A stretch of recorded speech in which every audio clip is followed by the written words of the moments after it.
Ladies and gentlemen, welcome back to the A-Gap Podcast.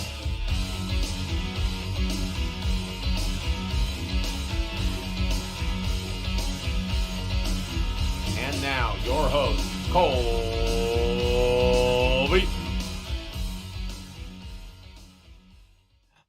Ladies and gentlemen, welcome back to the A-Gap podcast. Today is Tuesday, November 29th, and let's just get it going. USA! USA! USA! USA! USA! Let's go, baby! If you can't yeah, see us, dude. we are decked out in our red, white, and blue regalia. The United States is moving on to the round of 16 in the World Cup. Let's go. Let's fucking go. They beat Iran 1-0 and advance undefeated in the group stage. We may have tied twice, but we are undefeated. That's what the coach said. So congratulations to the U.S. men's national team. Cannot wait to watch you play the Netherlands on Saturday. Cheers, boys. Welcome. Netherlands, get fucked. Get fucked. You know, there's only two things I hate in this world: people who judge other people for their ethnicity, and the Dutch. Stole that right out of Austin Powers. If you're too young to understand that reference, go watch them. They're hilarious. All right, I'm going to take this crazy hat off so I can actually wear my headphones, but it's good to be back, boys. How are you guys doing? How was Thanksgiving? Give me a little rundown of what you've been doing during the break. I just had a wonderful time. I did double Thanksgiving, so I ate way too much food. Was able to at least get through a plate at the second Thanksgiving, so I'm proud of myself. Yeah, great food, good times all around. Great football. Hell yeah, great football, I will say. Thanksgiving was fun. It's hard to watch Thanksgiving football, though, because you're talking with family, you're walking around, you're kind of checking in on the game. It's not like, did anybody get a chance to, like, sit down and lock in and watch any of the games? Yep, I got to watch a little bit. But Thanksgiving was in-laws Thanksgiving, so we went to the restaurant. No cooking, no dishes. It was nice. Paul Martin's. Ooh, yeah. Oh, love me some Paul Martin's. We had Thanksgiving the week prior with my mom flew into town and everything, so we did the whole spread. But for Thanksgiving, got to sit down, watch some football, hang out with the in-laws. So it was nice. It was a good relaxing holiday. Oh yeah, dude. Yeah, I'm with you, Colby. Fantastic. I didn't get to watch enough of it. Saw some of the Bills-Lions game, but the other two were kind of sporadic. I did have the Vikings-Patriots game on at the table. There you go. I would say it's a no-no, but classic. had it on. Did you have it on a phone or was it like on a TV where So it was on the TV, but my dad was facing me, so I put it on the phone and flipped it to him so we could both watch. There you go. That's father-son family bonding right there. Yeah, that's Exactly. absolutely Yeah. family. That's Thanksgiving. God damn it. That's Thanksgiving. That's fantastic. Well, boys, it is good to be back after a little hiatus. But don't fret. It is. We did get our picks in, so we're going to be going over those later in the second half of the show. But we're here. We're going to kind of I think we're just going to pretend week 11 just didn't really happen. We're going to talk a little bit about it, maybe sporadically if we have a memory that pops up in the wrong place. But we are on to week 12. And you guys know what that means. Yeah, what's up? Talk about, well, let's switch Niner games. Okay. I'm Let's down. talk not about this last one, but the one before. That one was way cooler. Talk a little bit about the Mexico City game. Yeah, we should just talk about that one. Dude, that game was an absolute blast. I'm down to kind of swap them out if you We'll want. just talk about just that game the whole episode, guys. We can just talk about just how you guys wrecked the Cardinals and 2 weeks ruined 2 weeks ago. Yeah, that's what the people want. When Jimmy Garoppolo went 20 for 29, 228 yards and 4 touchdowns. Is that what we're talking about? Yeah, what an offensive explosion. There's no way that's going to fall off. Never. Jimmy G looks great. He's playing the best football he's played in years. There's no Debo way. is back. Yeah. Elijah Mitchell is hot. Oh, God. Kittle is back. Yes. They're all back. Yeah. The running backs are healthy. Oh boy. Healthy. Everyone came out of it unscathed. Yeah, no problems. Not a care in the world down in Mexico City. And then we come back to America and maybe we got Montezuma's revenge. I'm not quite sure what happened this week, but Nice we'll reference. Thank you. Dub's a dub. A dub is a dub. That's all that matters on the scorecard. And it did actually help us secure the top seed in the division because the Seahawks lost this week. So that was fantastic. So go Niners. We'll talk more about that, obviously, as we get into studs and duds and more of the game recaps. I do want What's to talk up? to Drew. That game was great, Drew. Vikings Pats was awesome, dude. That was a great fucking game, dude. Yeah. McCorkle was out there. He was out there hot. That was the best game I think I've ever seen him play. Yeah. Slinging it. 380 yards. Yeah. Crush the over, I would assume. Oh, I'm sure. And definitely put all the Zappy chants to rest, I think. He balled out this week. Did anybody have him as a stud, or is this just kind of an honorable mention? That's why I don't think we have it on the list, so I thought I'd bring it up. There we go. Yeah, Zappy talk feels like it was 2 years ago at this point. Doesn't it? It feels like it was like Gardner Minshew era. But then now we have like Mike White's back in the mix. It's like, what the fuck is going on with we all need these a folk hero somewhere. Yes, exactly. Mike White stepped up when he needed to, and he is that guy. It's probably burying the lead, but I think it's Sammy Darnold now, dude. He's our folk hero, dude. Absolutely. Panthers balled out once again, just making the Broncos look so bad. And it's I not. think they're just bad. I think that's not just them making them look bad. Like, fair. That's the Panthers. Yeah, that's the Panthers. Yeah, like can't get much easier than that. Are they the worst team to ever have? Like, how many primetime games have they had? 7. Feels like. I think remember the beginning of the I believe something like that. I thought that was real. Yeah. When you said that. Have they actually had 7, John? They were on the slate for 7 until this last one got flexed. They were going to be the primetime team. They had 7 between Sunday, Thursday, and Monday. Yeah, too many. Yeah, like we said, it's what is it? It's those 3 B's: bad, boring. This is 2 B's: bad, boring, bullshit. There we go. I was gonna say bitches, but all right, that works. I think it's Russ, man, because you can't put this on the Broncos defense. I understand 23 against the Panthers is one thing, but this defense is still a top 5. I mean, and they got studs all over the field, and we saw it on the sidelines. I forget who it was got into it with Russ. Mike Purcell. That's a stud on that defense, and I don't know. We can't see if Russ said anything. We can't see exactly what happened, but he was heated, absolutely heated. So. He was mumbling "Let's ride," and he just dug into him. Good, I would too. I saw that on Twitter. Right. It was like, "Stop you can't fucking always say it, Russ." Yeah, yeah, exactly. I saw like say, a tweet. Let's I was like, ride one "Stop more time." fucking saying "Let's ride." Yeah, exactly, dude. It's dead. It's dead. Is he? He's gonna have to come up with like a new slogan, right? He has to. No, I think Russ is the guy who definitely doubles down on what he does, and it's not my fault, it's yours. He's going to do the same thing. It's Russell Wilson. Poor Broncos fans. That's honestly the casualty in all this is a Broncos fan. It's Broncos owners, country. Broncos country. Let's die. we have some like lurker fans who are Broncos fans who listen to the pod, and I feel for them because they were so hyped going into the season. Like, we had a Twitter exchange back and forth, like joking around, like Broncos are better than the Niners, and obviously I'm defending the Niners, and it was like a whole back and forth, and it was fun. And now it's like, holy shit, guys! Like, I'm sorry. Like, I feel for you because it's tough, and it doesn't look like it's getting any brighter anytime soon. Early on, you lose Tim Patrick, you lose Javonte Williams, like 2 young guys that you're super excited about. Russ sucks. You trade Bradley Chubb. Jerry Jeudy goes down. Russ sucks. Nathaniel Hackett's a joke. Russ sucks. So it's just horrific. Melvin Gordon's released. Yeah. Russ sucks. Yeah, exactly. Yeah. Yeah. Tough going. Worst trade of all time in the NFL. Like that's. Like, your franchise is fucked for like 5 years minimum. Yep. Like, they'll be a bottom performer. And I think they're going to cut bait on Russ at a certain point. Not this. I feel like they got to ride it out for another year. I think we looked at it. Costs them so much money. Oh, yeah. I saw this on the article. If they cut him by July 1st, it's a $39 million dead cap hit. My God. $39 million. You can't do it. You have to. Have to start him. You have to put him at. You have to give him a chance. But his dead cap in 2023 is 107 million, and in 2024 it's 85. In 2025 it's 49.6. In 2026 it's 31.2. So 2027 is the first year that it's realistic at 12.8.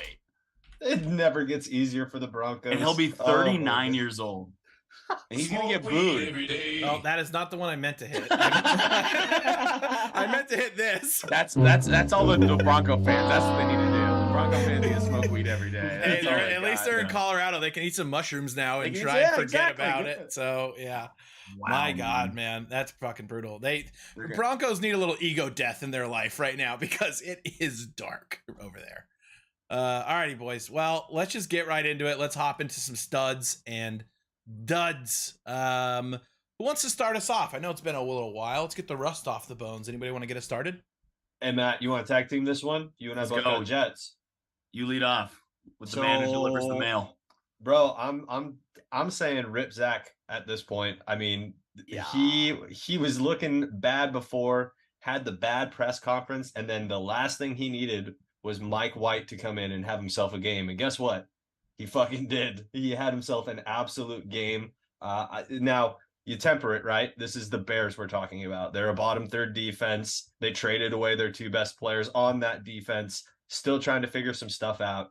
But this is what you want the Jets offense to do, right? You want them to come in and beat up on these teams, and they did. 22 out of 28, 315 yards, 3 tuds, no interceptions. Dude was marching up and down the field, got whatever he wanted. We even had an Elijah sighting, which was crazy. Yeah, Elijah Moore sighting. He's back. Yeah, that guy's on the team.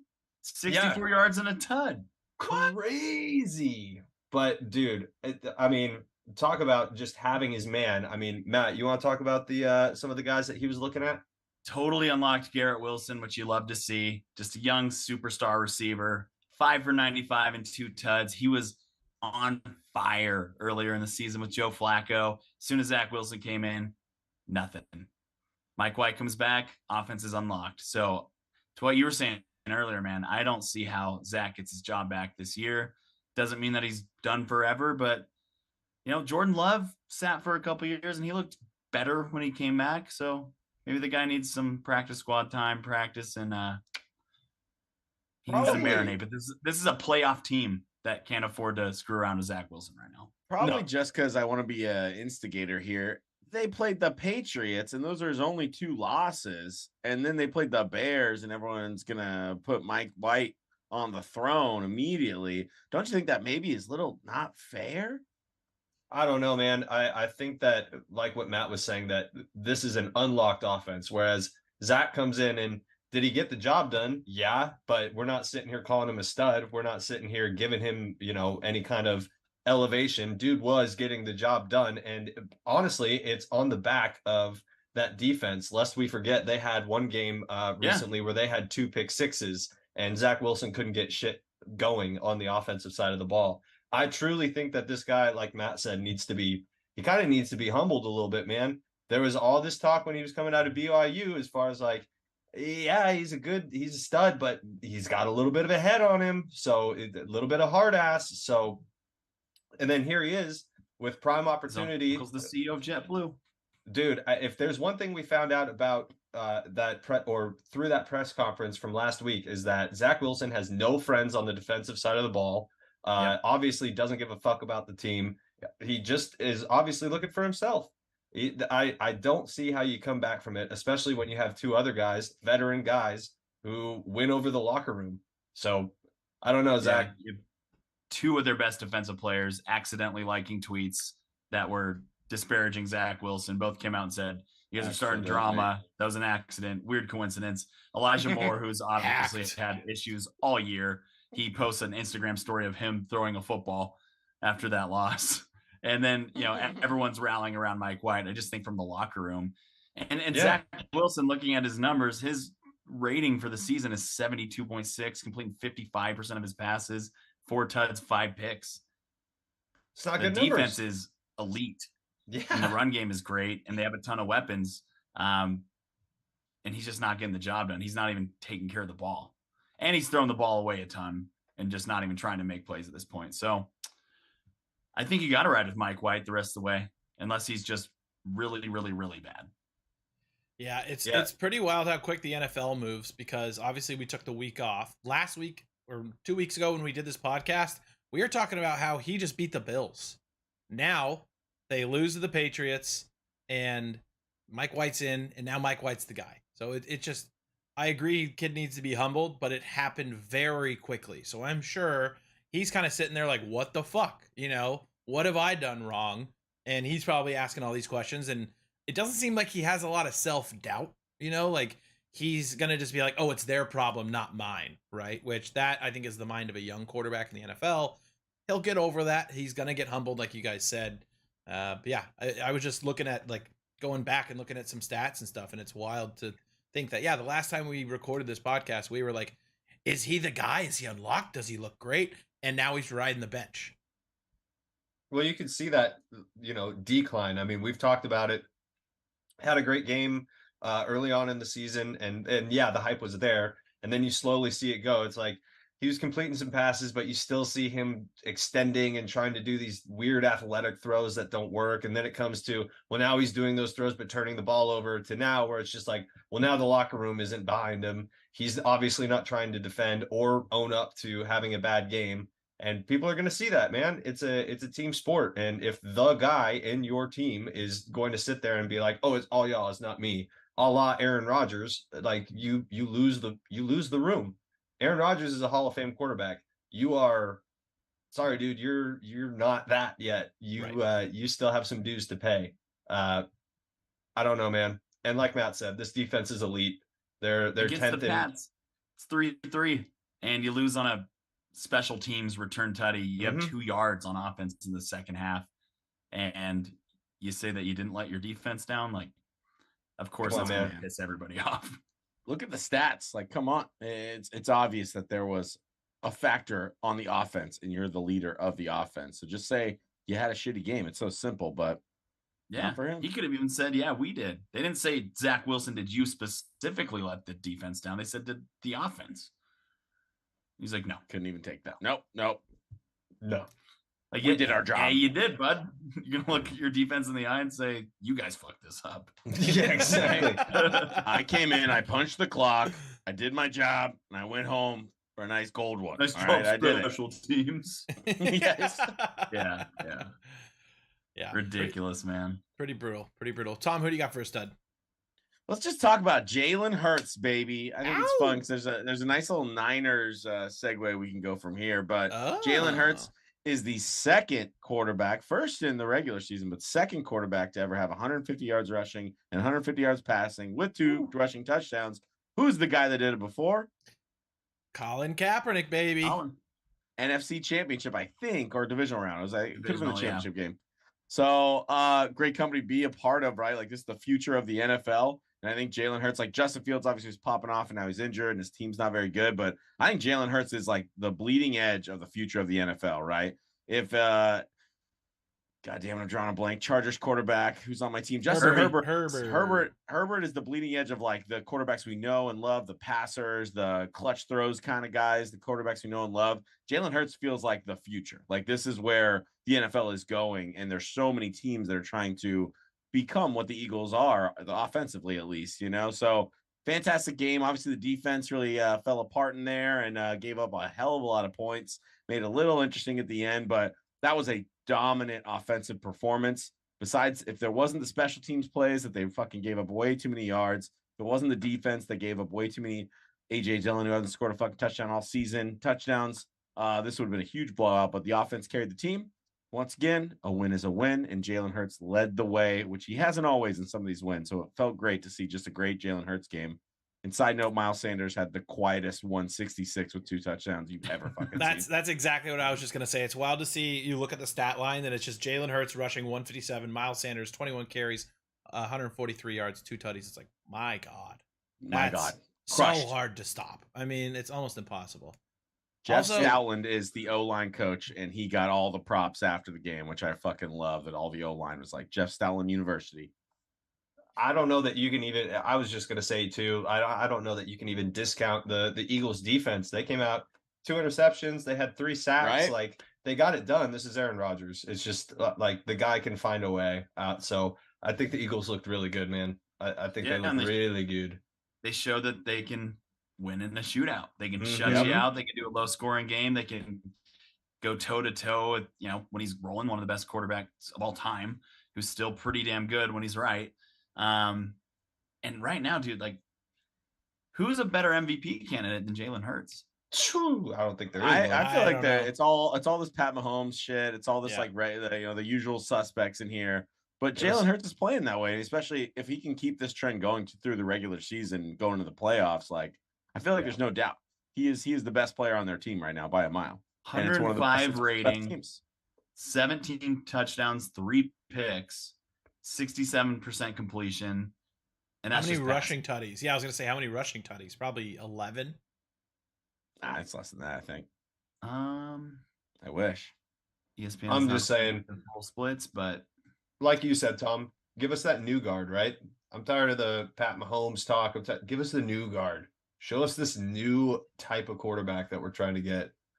597 on the ground, 8 tutties. 8. I thought it was 8. Yeah, unreal, right? And the passing comes along with it, and you still see all the bullshit about, oh, he's a fucking running back. It's like, just like you said right there. No. 66% completion, 17 touchdowns, 3 picks. Like, he has rounded his game out so well. And we're going to see, right? I think the MVP talk should be very, very valid if we can go through the remainder of the year. We got the fucking Titans this week. We got the Cowboys coming up. We got double Giants. I always hate the divisional opponent twice. You never know about that, especially in shitty-ass New York field. So, yeah, a lot of games left to play, but I think he should be the favorite at this point. But I'm obviously biased. And he's at 597. Probably won't happen, but it's got an outside shot of passing for 3,000 and rushing for 1,000. Nuts. It's a hell of at least get to 750 or 800. Woo. Yeah. Hell of a season. Matt, while you're looking up stats, look up what were Lamar's MVP season stats. I'm curious on that. We have resident Packers fan Failgank here in the chat. He says he made it. He said, "I'm here. Our defense is in disarray. The offense gives me hope for young development in Watson." Is it time to move on? Jordan Love didn't look terrible. If we want to get real ahead of that, like he looked okay. He went 5 for 6. Obviously, a big chunk of that 116 passing was from that 60-yard slant that went all the way. Watson, but he looked good to Watson. But he looked good. And Drew, yes, the YouTube chat does work. If you want to watch us on YouTube, check us out over there at youtube.com/TomTime. The URL may be changing soon though, so keep your eyes peeled for that. 2019 Lamar Jackson had 3,127 passing yards, 36 touchdown passes, 6 interceptions, and 12. How many? All right, 1,200 rushing yards. Okay. And 7 rushing. That might be tough. That puts it in perspective. Holy shit. Jesus Christ. That's insane, man. Wow. Okay. I mean, if he keeps up this 100 yards on the ground, 150 to 200 passing, we're talking something there. But that's not necessarily the game plan. We're winning, right? Exactly. Like I was looking back at the old games, and the game where they beat Dallas, he only had 150 yards passing with 1 touchdown and less than 50 yards rushing. It depends on what the game calls for, right? That game, run the fucking ball, score all the points. That's what we needed. And we did that. So we'll see. We're playing winning football. I love the guy's demeanor, man. He just oozes calm. So cool. Yeah. He's just cool and collected. Meanwhile, the rest of the team is so badass. Like, especially when they wear the black in prime time and they all have the dark visors. So sick, dude, it's like Miles Sanders and AJ have the dark visors. They just look mean as fuck. Like, they look like a team that you just don't want to fuck with. And that's exactly what they are. Dude, Blackout was dope. I want him to do it all the time. You know what we're getting next year, though? Kelly Green, baby. It's coming back next year. Can't wait. Love that. Give me my one jersey on the Kelly Green. That's what I want next year. Hell yeah. I did see there was a defensive back who was wearing Kelly Green cleats, and I was like, hey, dude, did you not get the memo? Like, you got a Blackout game next year, dude. Yeah. I was like, all right, it looks cool, but yeah, you're not wearing that color today. Yeah. Hell of a game by the Eagles, Tom. They still look good. And if we really want to get into it, I think Niners-Eagles NFC Championship game would be so fun to watch, dude. Yep. That offense versus that defense. We're flying to Philly, baby. And just we'll make We're spending all the money we have. Yeah. Go to the game. Yeah.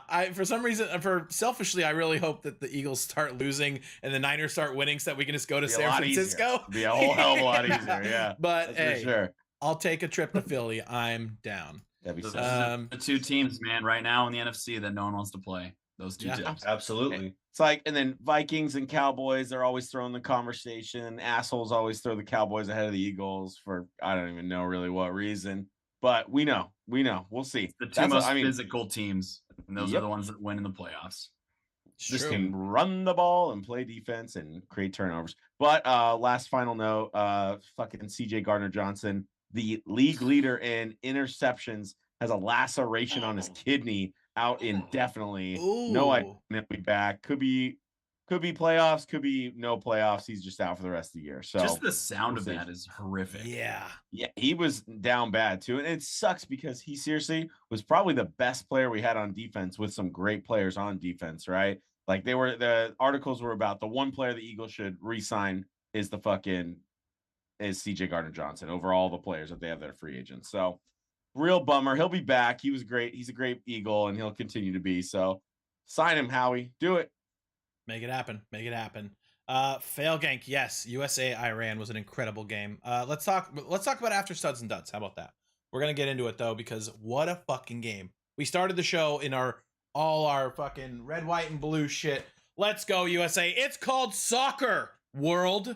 Catch up. It's called soccer. Are you buying into that, Colby? You're in now? I love it. I love how arrogant Did it is. he actually have a shirt that said it's called that's soccer? a meme. That's a meme. Fucking meme. That's a meme. So, right? Yeah, that's a meme. But it's like that's the chant. Like they literally after the game, the entire USA crowd was like, "It's called soccer," and we're just going nuts. Funny, dude. Yeah, that's dude. Is Mexico actually out? Like the U.S. has advanced and Mexico is out. I think they're mathematically able Canada, to get in. whatever, dude. They were just happy to be there. But if we're ahead of Mexico this year, then we're doing great. I think Mexico needs like a miracle to happen. They need to obviously beat Saudi Arabia tomorrow. And then within their own group, they have, I believe, Argentina, Saudi Arabia, and who else? Oh, and Poland, I believe.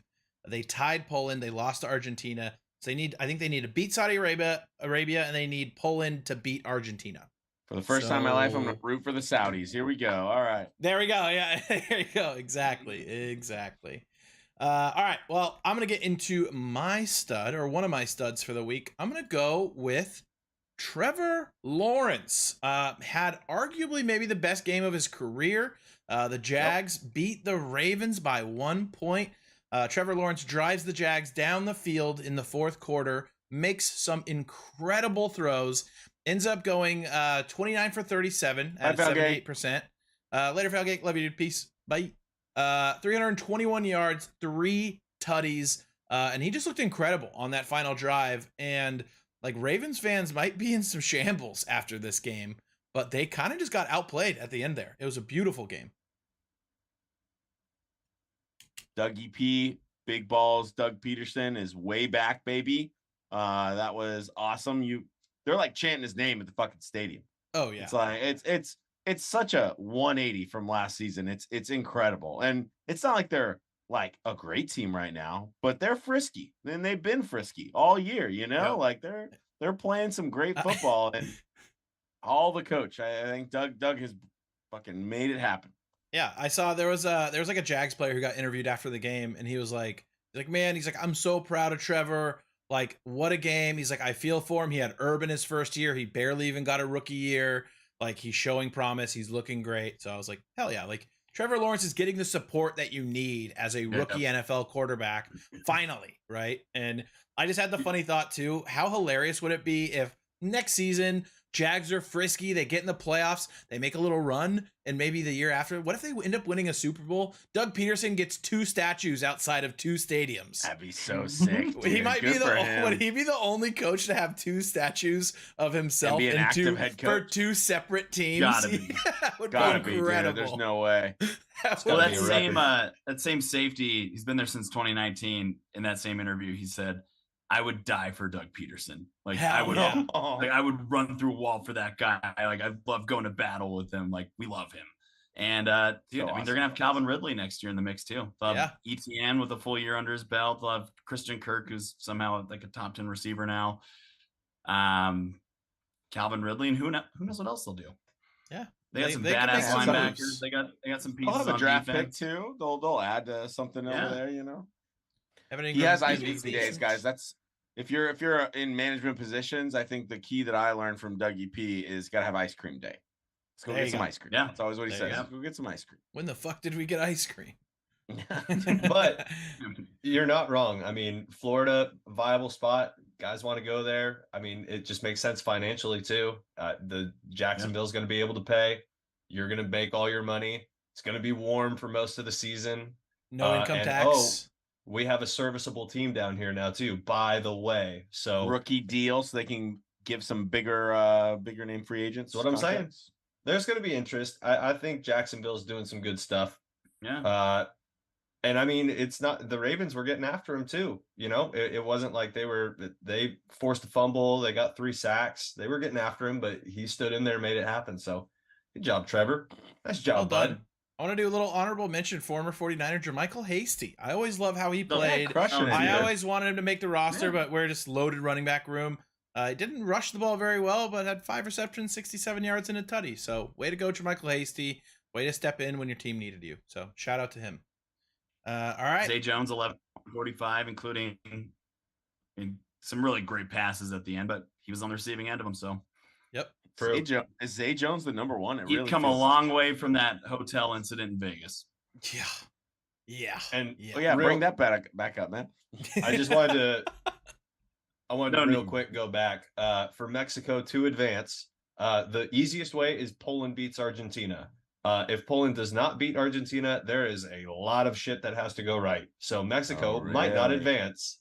So the biggest thing right now is Poland needs to beat Argentina. Not gonna happen. Which not gonna happen. But we said that Saudi Arabia wouldn't beat Argentina, and that happened. So, but I think Argentina now is like, all right, they've settled in. Messi, get the fucking ball to Messi, he'll score. That's it. I was gonna say that's the game plan. Is Messi still on Argentina? Yeah. Then they've got a really good shot at winning. Then we can say that we're the best soccer team in North America. Correct. That's what I want. That's just what I want. Yeah. I want to say in a whole continent, we're the best soccer team. Yeah. There's only 3, but there's only 3 of us.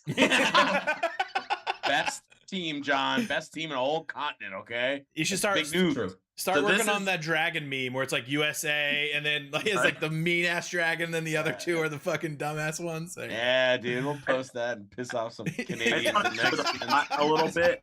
I want to stir the pot because this is the time of year when people that don't watch soccer at all have soccer takes, and it's great.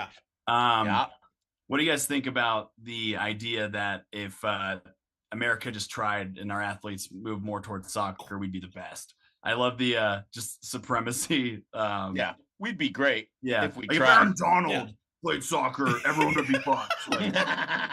Name one position Aaron Donald could play. Like Tyreek Hill and Mike Trout. Fucking ridiculous. Have you seen some people like Bleacher Report is always posting like LeBron and KD and fucking USA men's team gear? It's like, come on. They'd be so bad. They'd be so bad. Yeah. I just love the supremacy complex that we have in America. I feel like football would probably be the closest like skill like body type that could transfer like receivers, but you still need so much Odell or endurance. Tyreek or like JJ, like Justin Jefferson, like they could make like some moves. But New Zealand being like, if the All Blacks played in the NFL, they right? Every game, Yeah, exactly. It might be actually. I'd buy that more than this fucking NBA to soccer. Yeah, that's fair. All right, John or Matt, who wants to go next on studs? Go ahead, John. Unwanted, unrequested, second week in a row. We'll just say that. Amon-Ra St. Brown, man. Guy went out, had himself a hell of a game, lit it up against the top 3 defense, kicked off the holiday slate in pretty spectacular fashion. Almost won, too. They almost won. It would have been so sick. That's all I wanted. Yeah, it was fun, man. It was the Lions remembered that for the first 6 weeks, they were the best offense in the NFL and kind of went back to it. But yeah, he finished 9 receptions on 10 targets, which give me 90% any day of the week. 122 yards and a tud. Guy was all over the field. He's starting to prove that he might be a guy coming up here. I think he's had a couple really good years, especially now back-to-back. Injuries, always the question mark, but I think this dude is a dude and is going to be in the league for a while. So nice job, St. Brown, the better of the St. Brown brothers. Sun God. I think he's top 10 receiver in the NFL, honestly. I agree. Fully healthy, 100%. I think especially if this is a dynasty league, and you're ranking, going forward, absolutely. He could be top 5, you can make the argument. Get him on your squad. Get him there. Big fan. And Jameson Williams, open up for practice. He'll be back soon. That's wild, So he's going to have a nice counterpart there at receiver. Still confused as to why they traded it TJ Hawkinson in her division, but maybe something was going on internally there. Jared Goff, 23 37, 240, 2 tuds, no picks. That's a good game. Atta babe. Atta babe. Yeah. That's a good day at the office. They almost beat the Bills. Won 4 in a row. Bills. Yeah, dude, that's the Bills. Yeah, it's a top 3 defense, top offense. I mean, they are the team. I mean, Super Bowl contender, Super Bowl favorite. I think so. Are we predicting Lions Jags Super Bowl maybe in the next 3 years? Trust me, I'm gonna be wild. Trust me, next season, wild. Let me talk to you guys about the Houston Texans. All right, I need to go to Colorado and eat more mushrooms before I can believe that fucking future. Tom, where do you think I've been, bro? Let me tell you about your future. Well, I know it's illegal in Texas, so you ain't been there, that's for sure. Well. Oh shit, Matt, who you got for your final stud? Final stud is just to give the man his flowers. He didn't have a particularly great game, but Jacoby Brissett in his final game starting for the Browns before Deshaun Watson comes back, he threw game-winning drive, 4th and 10, got it to David Njoku in the back of the end zone, and they went and won the game in OT. Gutsy performance by Jacoby. And you know what? He threw 6 picks. He had 12 touchdown passes, about 64% of his passes completed, like pretty serviceable fill-in. So if you need a bridge quarterback, I think he proved that he can be that for a team. And he's a great great backup. So I just wanted to give the man his flowers on his way out. That was a gutsy win against Tampa that nobody thought they would win. So hats off to Jacoby. The record's not quite where they wanted it to be when Deshaun took over at 4-7, but I think he did a pretty admirable job. Well, we saw him do it. Job for sure. Hey, we saw him do it in Indy. Came in 7 games, 5-2. It's like he's serviceable. And question marks on the defense. The Browns have been kind of beat up and battered on that side of the ball too. Haven't performed obviously to what we thought was going to be their standard. But yeah, man, I applaud that. That's good flowers. Well deserved. Yep. I feel bad for him for a different reason. I feel bad that he keeps signing up to be a backup quarterback and get the cushiest job in the NFL, and he keeps having to play. So I'm glad he's doing well, and I hope this next team that signs him as a backup, I hope he actually gets to enjoy that bench all season long. Yeah, that's what I'm hoping for. He's like, can I just relax for a little bit? Like, yeah, fuck, dude. Man. Thrown in here, Jesus. I got a quick question, and this is kind of a dumb question, but I feel like it could be taken seriously. Do we think the Browns are going to get better this year with Deshaun Watson? We saw him in preseason. He looked very bad. What do we expect coming into this week? Rust. But I think by the end of the year, it'll better. It'll be We'll member. Yeah. He was so good, right? He was so good. He has the 3rd highest passer rating of all time. Wow. That I would have. Jimmy Garoppolo has the 4th, so it doesn't really seem sounds like a bullshit stat to me. It's just more of like modern NFL, but yeah, that's fair. He is definitely easily top 5 quarterback before he went and did what he did. Yeah, he's played 700 days though, so it's going to be interesting. Yeah, it'll be very interesting, and it'll be interesting to see. I mean, they're 4-7 now. They have 6 games left. Any chance you think they sneak into in the hunt at all? I mean, they're probably going to be 5-7 after this one. I mean, they have to 9. They got Texans, Bengals, Ravens, Saints, Commanders, Steelers. There could be a path somewhere in there. About 4 wins in there, I think, maybe. I think they can afford 1 more loss. Yeah. So they'd have to go 5-1. It'd be tough. I mean, they'd have to beat the Ravens, which we just saw the Jags do. Bengals would be tough. Saints are even tough. Commanders and Steelers aren't an easy dub either. So they already beat the Bengals this year. So true. Very true. They beat them twice last year in their Super Bowl year. So yeah. All right. Good stat there, Matt. I watch a lot of Browns football. There we go. Hey, I like it. Sorry for you. I'm sorry, Browns fans. I'm sorry, but I'm hoping that your new quarterback loses every game coming up. So that's just me. Yeah. I agree. Like, are we? I don't really want to like the Browns, so I think I'm just kind of off. I'm off the train. I'm not rooting for him. I was just kind of curious. I'm like, what's it gonna look like when he's back? You know, I guess selfishly, I picked him up in fantasy. I selfishly picked him up for fun. Yeah, just there's nothing wrong with that, Colby. I mean, we're also in a 14-man 2-quarterback league, so it doesn't leave a lot of wiggle room. So yeah, I decided to take a strike. All right, Tom, who do you got for your final stud? Josh Jacobs, baby. Classic. On the Raiders. Going in, fucking fighting the 12th man, finding a way to win all those games that I took the Raiders and they lost. They're finally rounding into form offensively, obviously. That was a huge win for the whole team, but Josh Jacobs, 229 yards on the ground, slapped 74 yards receiving and 2 touchdowns on that.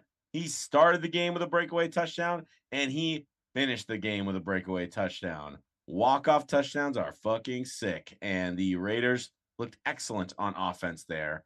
And I think you're starting to make the argument that you got to bring these guys back. At least Jacobs, Carr, Adams, fucking maybe Waller. That's up in the air, but you got to bring those offensive pieces back. You're not yet. We literally know you can't afford to get rid of McDaniels anyway, so maybe it's starting to work out. You put some players on defense and you run it back because we know the Broncos are going to be a 3-win team again next year anyway. Do you think they're? Yeah, that's exactly what I was going to ask. Can you afford Josh Jacobs? Yeah. Well, hopefully he's put some money aside for free agents, some investors. Maybe he can sell a share. You know, he's probably got some shady business dealings with some mafiosos in Vegas. They'll find the money. They'll figure it out. But yeah, price went up. That's for sure after Sunday. I mean, he's going to have to be now probably a top 5 paid running back after this year, right? Yeah, probably. And that never backfires. I mean, it's a hell of a running back class. So, I mean, a lot of guys are going to get paid, but Josh Jacobs will be up near the top. Should. He's number 1, but yeah. I saw one thing that was just saying that most of these free agent running backs are probably just going to end up re-signing with their own teams. So I'm starting to think that's a real reality. It's like Saquon, probably not going anywhere. Josh Jacobs after this, why would you get rid of him if you can afford it? You know, like he's one of the best offensive players on your team. Build around it. So we'll see. Didn't they deny his option for next year? Yeah, they did. But it was a 1 year. Yeah, I mean, it made a lot of sense at the time. Yeah. And it just now they're going to have to like crawl back and be like, we're sorry. Here's more money. Like, and if he's okay with that, he's okay with that. But it's just like, it's just kind of a weird look. And he's probably going to, it's going to cost them more just based off his performance. But then maybe even a little extra for like a, hey, fuck you guys, you didn't believe in me tax. But very interesting. All right, real quick. I mean, we don't have to do too many of these, but just quick, like, where do you think these guys are going to go? Free agent running backs. Take one. Stay. Giants. Deonta Foreman. Panthers or? He'll probably stay. Yeah, I think he stays with the Panthers. Tony Pollard. Ooh. I think Jerry's not going to let him go. As much as he talks about Zeke, I think he's not going to let him go. When is Zeke's But I guess over? Can he afford 2 contracts like that though? I don't know. Well, Zeke's and like someone like the fucking Jags or some team like that paid Christian Kirk. There's going to be some dark horse shitty team that's going to offer Pollard a big contract that the Cowboys will not be able Commanders. to pay. Ravens. Oh, Commanders. Ooh. Ravens need a running back. Dolphins. Price is right. Dolphins would be nice. Wow, Zeke's in navy blue until 2026. So, yeah. And then they got to pay CeeDee Lamb. They got to pay one of the best defensive players in the world, Micah Parsons. And by the way, I'm going to keep this is going to be something that I talk about for years. Micah Parsons wants to be an Eagle. He's from the area. He goes to Phillies games. He's fucking tweeting about every Phillies sports except for the Eagles because he's on the goddamn Cowboys. And the Eagles picked Devontae over him. And it's like a heartbreaking thing to think about is that Micah Parsons saw in the draft that he was falling to his favorite fucking team. And then the Eagles traded up 1 spot ahead to get Devontae. Yikes. And it's tough, dude. But he's at like all the Phillies games. So it'll happen. There's going to be a moment in time. Maybe a little Devontae Adams. He's going to be a bird one day. Miles Sanders. Oh, dude, they're going to have to resign. I feel like he brings stability to. It's not Kenny Gainwell. And it's not Boston Scott. Yeah. Oh, of course. Those are third down, fucking third option. Right. So I would like them to pay him, but I think they can get a little bit of a deal. Because they've got a running quarterback, and that's kind of stunted some of Miles Sanders' touchdown production a little bit. Yeah. So, unless again, all these guys, if they get some huge fucking offer for some teams, like they'll have to figure it out. But I want him to keep Miles Sanders. I'm pretty happy with his performance, and I think he's only kind of getting better recently. So. When healthy, he's a big when healthy guy. Yeah, 100%. I'll put an asterisk on that. I don't think he leaves unless they win a Super Bowl. If they win a Super Bowl, I think he's more likely to go somewhere else and get paid. 100%. Think about all those one-year contracts that are on the Eagles right now. They're all digging for rings, and they're probably all going to go look for contracts after the fact. Yep. I just hope we're not like the Rams this year if that all works out. Yeah. Actually, fuck it. I don't even care if we're like the Rams next year if we win a Super Bowl. That'd be fine.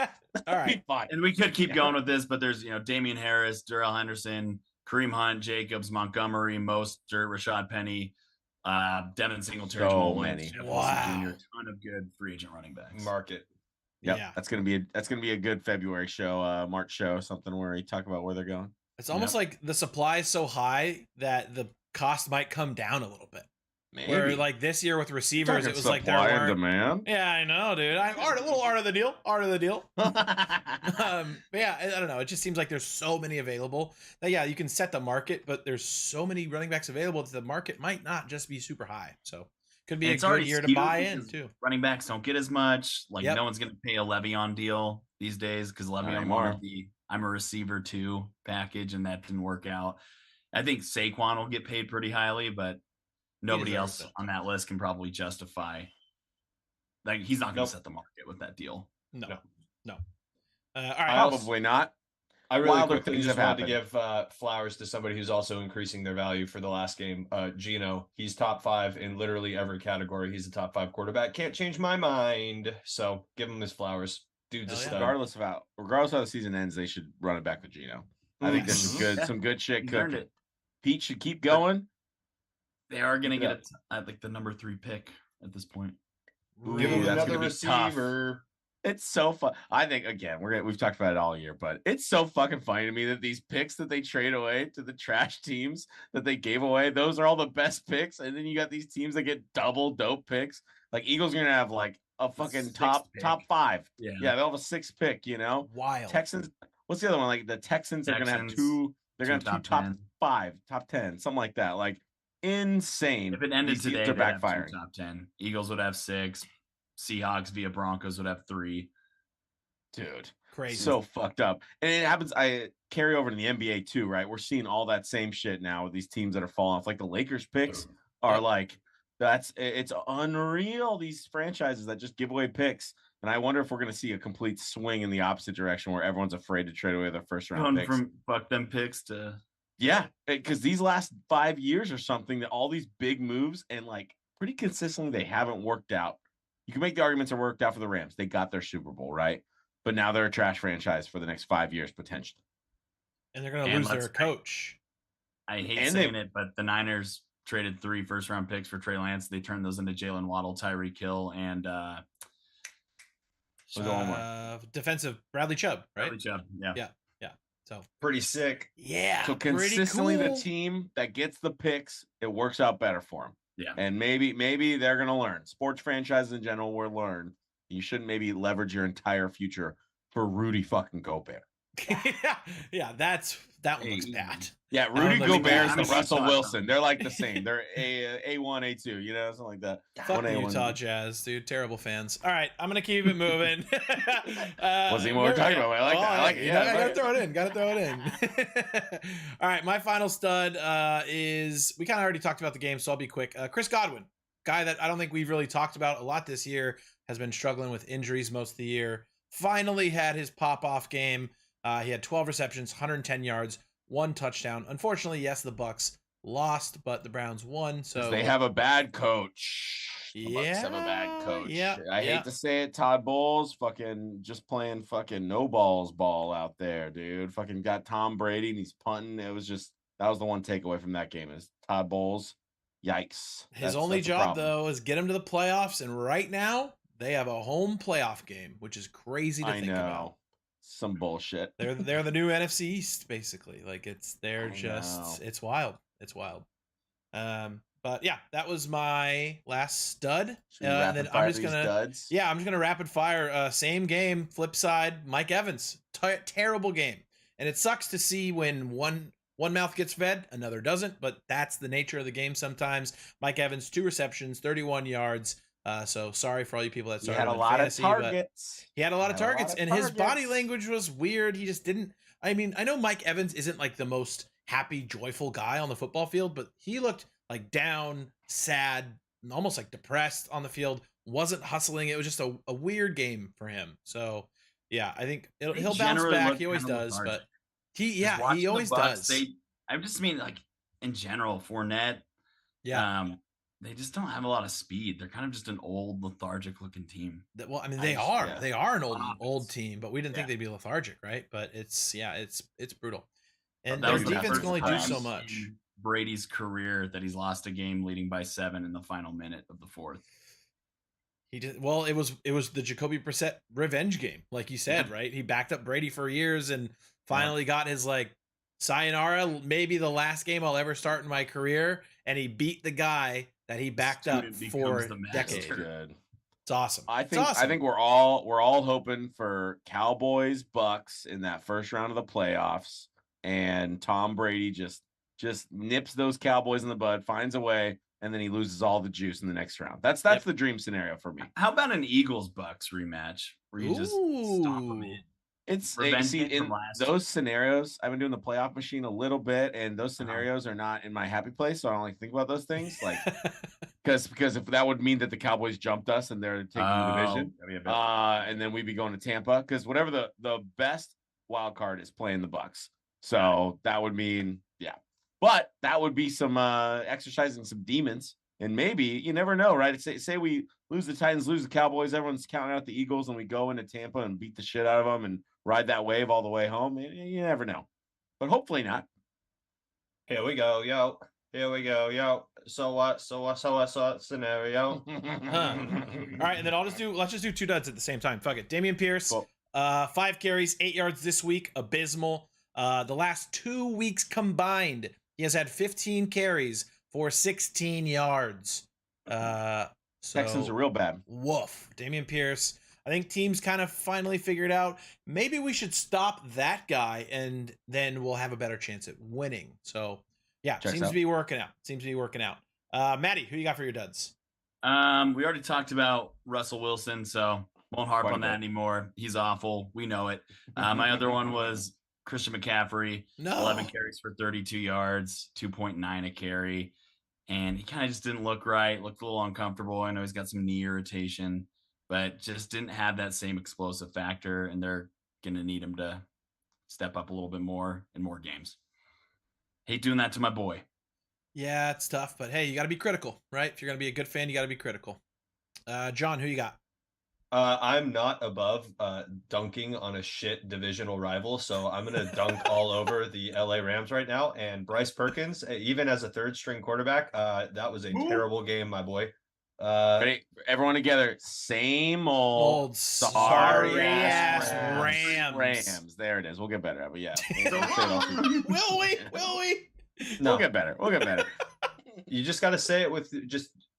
Don't listen to everybody. Just say it, right? We'll get better at it. Yeah. We'll get better at it. 13 to 23, 100 yards, 1 tud, 2 INTs. He had 9 rushes for 44 yards, but the best thing out of LA right now is that Mookie and Will Smith are on the WBC team. So that is the coolest thing happening in LA right now. Hey, real quick, WBC, huh, boys? America, looks stacked. USA.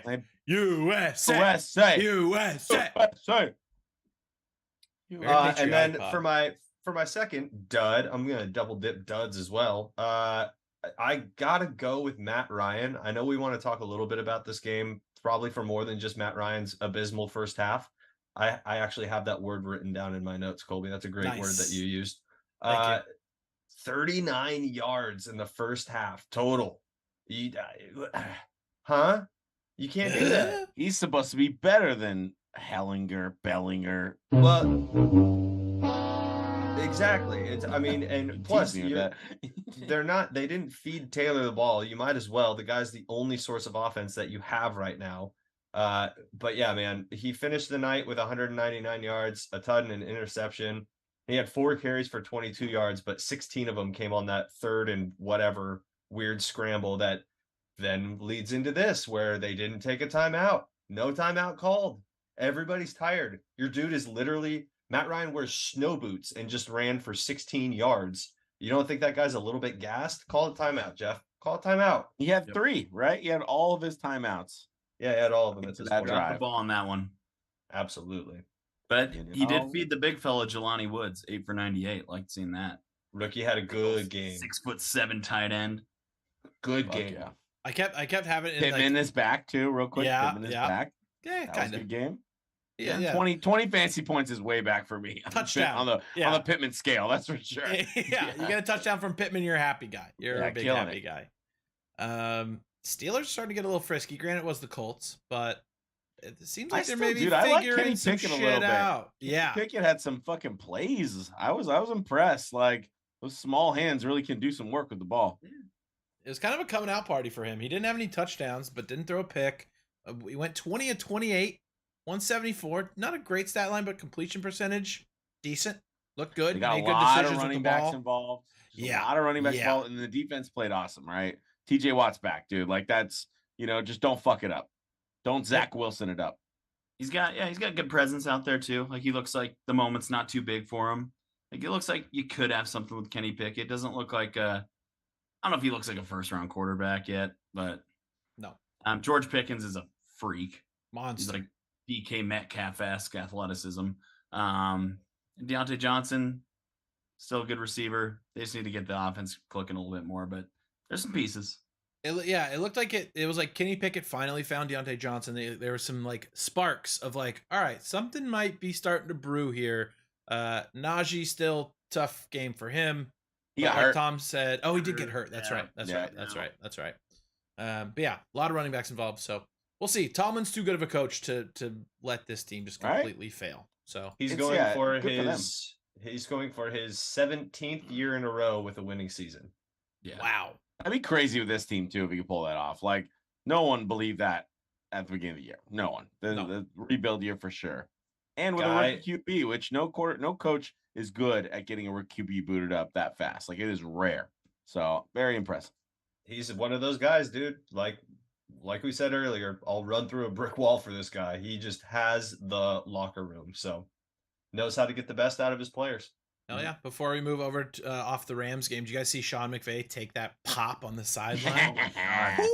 Yeah, it's awful. He got lit up. I like the snap and everything. Shoulder I'm check. surprised he didn't pass out. Like, that was it hit it. It was the helmet. It was like the helmet and the shoulder, and his head whipped around. Like, it was gnarly. He's got a chin on him. I love all the assistants just fucking Oh, are you okay? I care the most about you. If I care the most about you right now, someone's gonna hire me in next year for a head coaching position. Am I the next Zach Taylor? Yeah. All right, Tom, who do you got for your 2 duds? So I've got just in general, because ignored unrequested, real tough here. Cole Kmet and Freiermuth.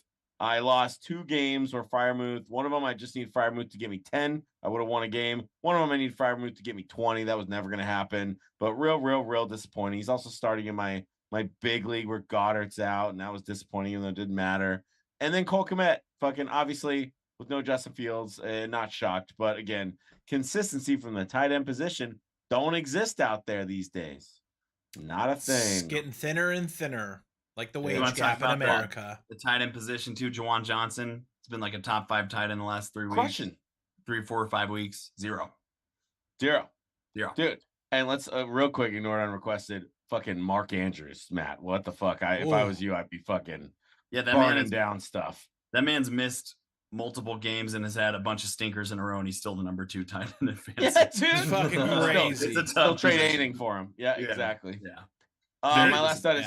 Oh, sorry. Go ahead. I was gonna say, I think Taysom Hill is a little bit of a transition for you. I think Taysom Hill is still like 6th ranked tight end. Yeah, it's ridiculous. It's the whole position is fucked for fantasy. Maybe we should always get rid of the tight end. Maybe that's the move. Yeah, just change it to a super flex. Right. Might be more fun. Kamara went against the Niners defense. So what do you expect? The best player on the Niners was just all the defense. I'm sure you guys can tell me which player played the best. And Kamara's kind of had some stinkers all year, but 13 yards rushing is pretty fucking embarrassing. 6 for 30 and a fumble. So one of his worst games by a mile. Saints offense terrible. Oh, 2 fumbles? I did that wrong. Excuse me. Double fumble. Can't have that. And I think one last note on that. If the Saints had beat the Niners, they'd be tied for first in their division because all the rest of them lost. So That's all they had to do was find a way to score 14 points and they would have been number 1 in their division. Can't do it. Yeah, man. It's brutal. Let's get into this Niners game. And win with them. This is kind of the end. So go for it. What were you saying, Matt? Oh, nothing. Can't win with them. Can't win with them. Can't win with them. Can't do it. Can't do it. Yeah, this Niners game was not pretty, but they got the job done, kind of like we talked about at the beginning of the show. Unfortunately, Elijah Mitchell is out for the rest of the probably regular season, maybe ready for postseason. So that definitely hurts. So buy low on some Jordan Mason. Did you see the play? I was surprised when you guys started talking about that in the chat. I didn't really know when that happened, and I was kind of watching football. Was it an obvious one? Either. I didn't either. I was watching Red Zone. Hand up. I was watching Red Zone, so I did not see it happen either. I didn't even know what happened until the game was over. Against the Bears, you saw it, but I didn't see it in that game. I didn't see like a replay or anything. So was it just re-aggravated in this game? Different knee. Oh Jesus! Oh my gosh! It's even worse. Yeah. And I'm only gonna say this once because it's a fucked up thing to say. If only you had Jeff Wilson Jr. Yeah. I'll stop. That's it. That's all. He did also get hurt. And Mostert didn't play, so yeah, right. He's still talking shit. The Niners are thin at running back right now. Mostert, Wilson. McCaffrey's not doing great. He's banged up. Who's next man up? Is it Jordan Mason? Jordan Mason. Jordan Mason. Price will get some run. Young guys got to step up, man. Hey, fuck it. I honestly, what team always has a fucking running back that's viable though? It's the fucking Niners. Yeah, so very true. Make it work. I mean, Jordan Mason averaged 5 yards on 5 carries. I'll take that. Yeah, he looked really good. Yeah, dude. It was a gritty win, and I think Jimmy had some throws. He had a pick that got called back. He could have thrown probably 2 or 3 more, but he got knocked around in this game. Yeah, I mean, he had that one where his knee twisted, and he was pretty pissed about that. Oh yeah, they went low. Yep. Who's that linebacker on the Saints? Because that guy, if I could build a franchise defense around anybody, it's that linebacker for the Saints. He's a fucking beast, dude. I forget the name. Mario Davis. Caden Ellis. Caden Ellis is good too. Demario Davis is awesome. I think it's Demario Davis. Yeah, just a fucking Mack truck in the middle of that fucking defense, just always coming downhill so hard. Every time I watch Saints defense, good. So good, right? Yeah, Honey Badger's lost a step, but he's still viable, solid. Yeah, dude. Caden Ellis had 14 tackles in this game. Yeah, dude, just all over. Utah. Yeah, I think Jimmy got smacked around in this one. Yeah, he got smacked around. I think this is the game that we were waiting for with Jimmy too, right? Where he's gonna get smacked around. He's gonna make some bad decisions. He's gonna miss some guys. I know I saw a couple plays. He missed Ayuk for a tutty. He missed CMC for that tutty at the goal line. That was the 4th down play. So there was definitely some Jimmy, fuck, what are you doing moments. But we got it out of the way and we got the dub. So I think that is a double win in my book.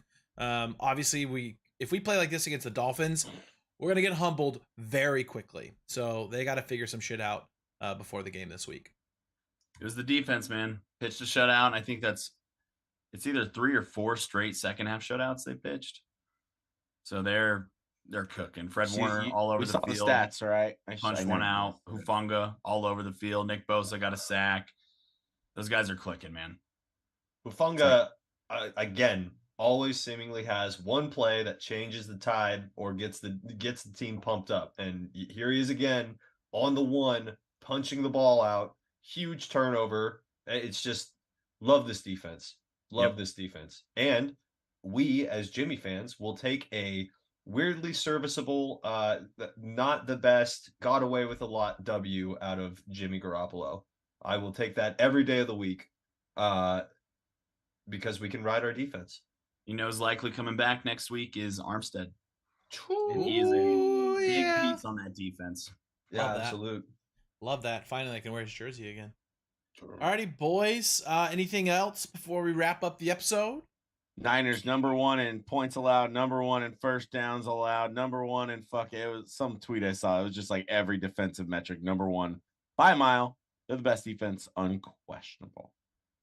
Absolutely. Get more consistency on offense, baby. That's all we need. It is going to be a hell of a game, probably this Sunday.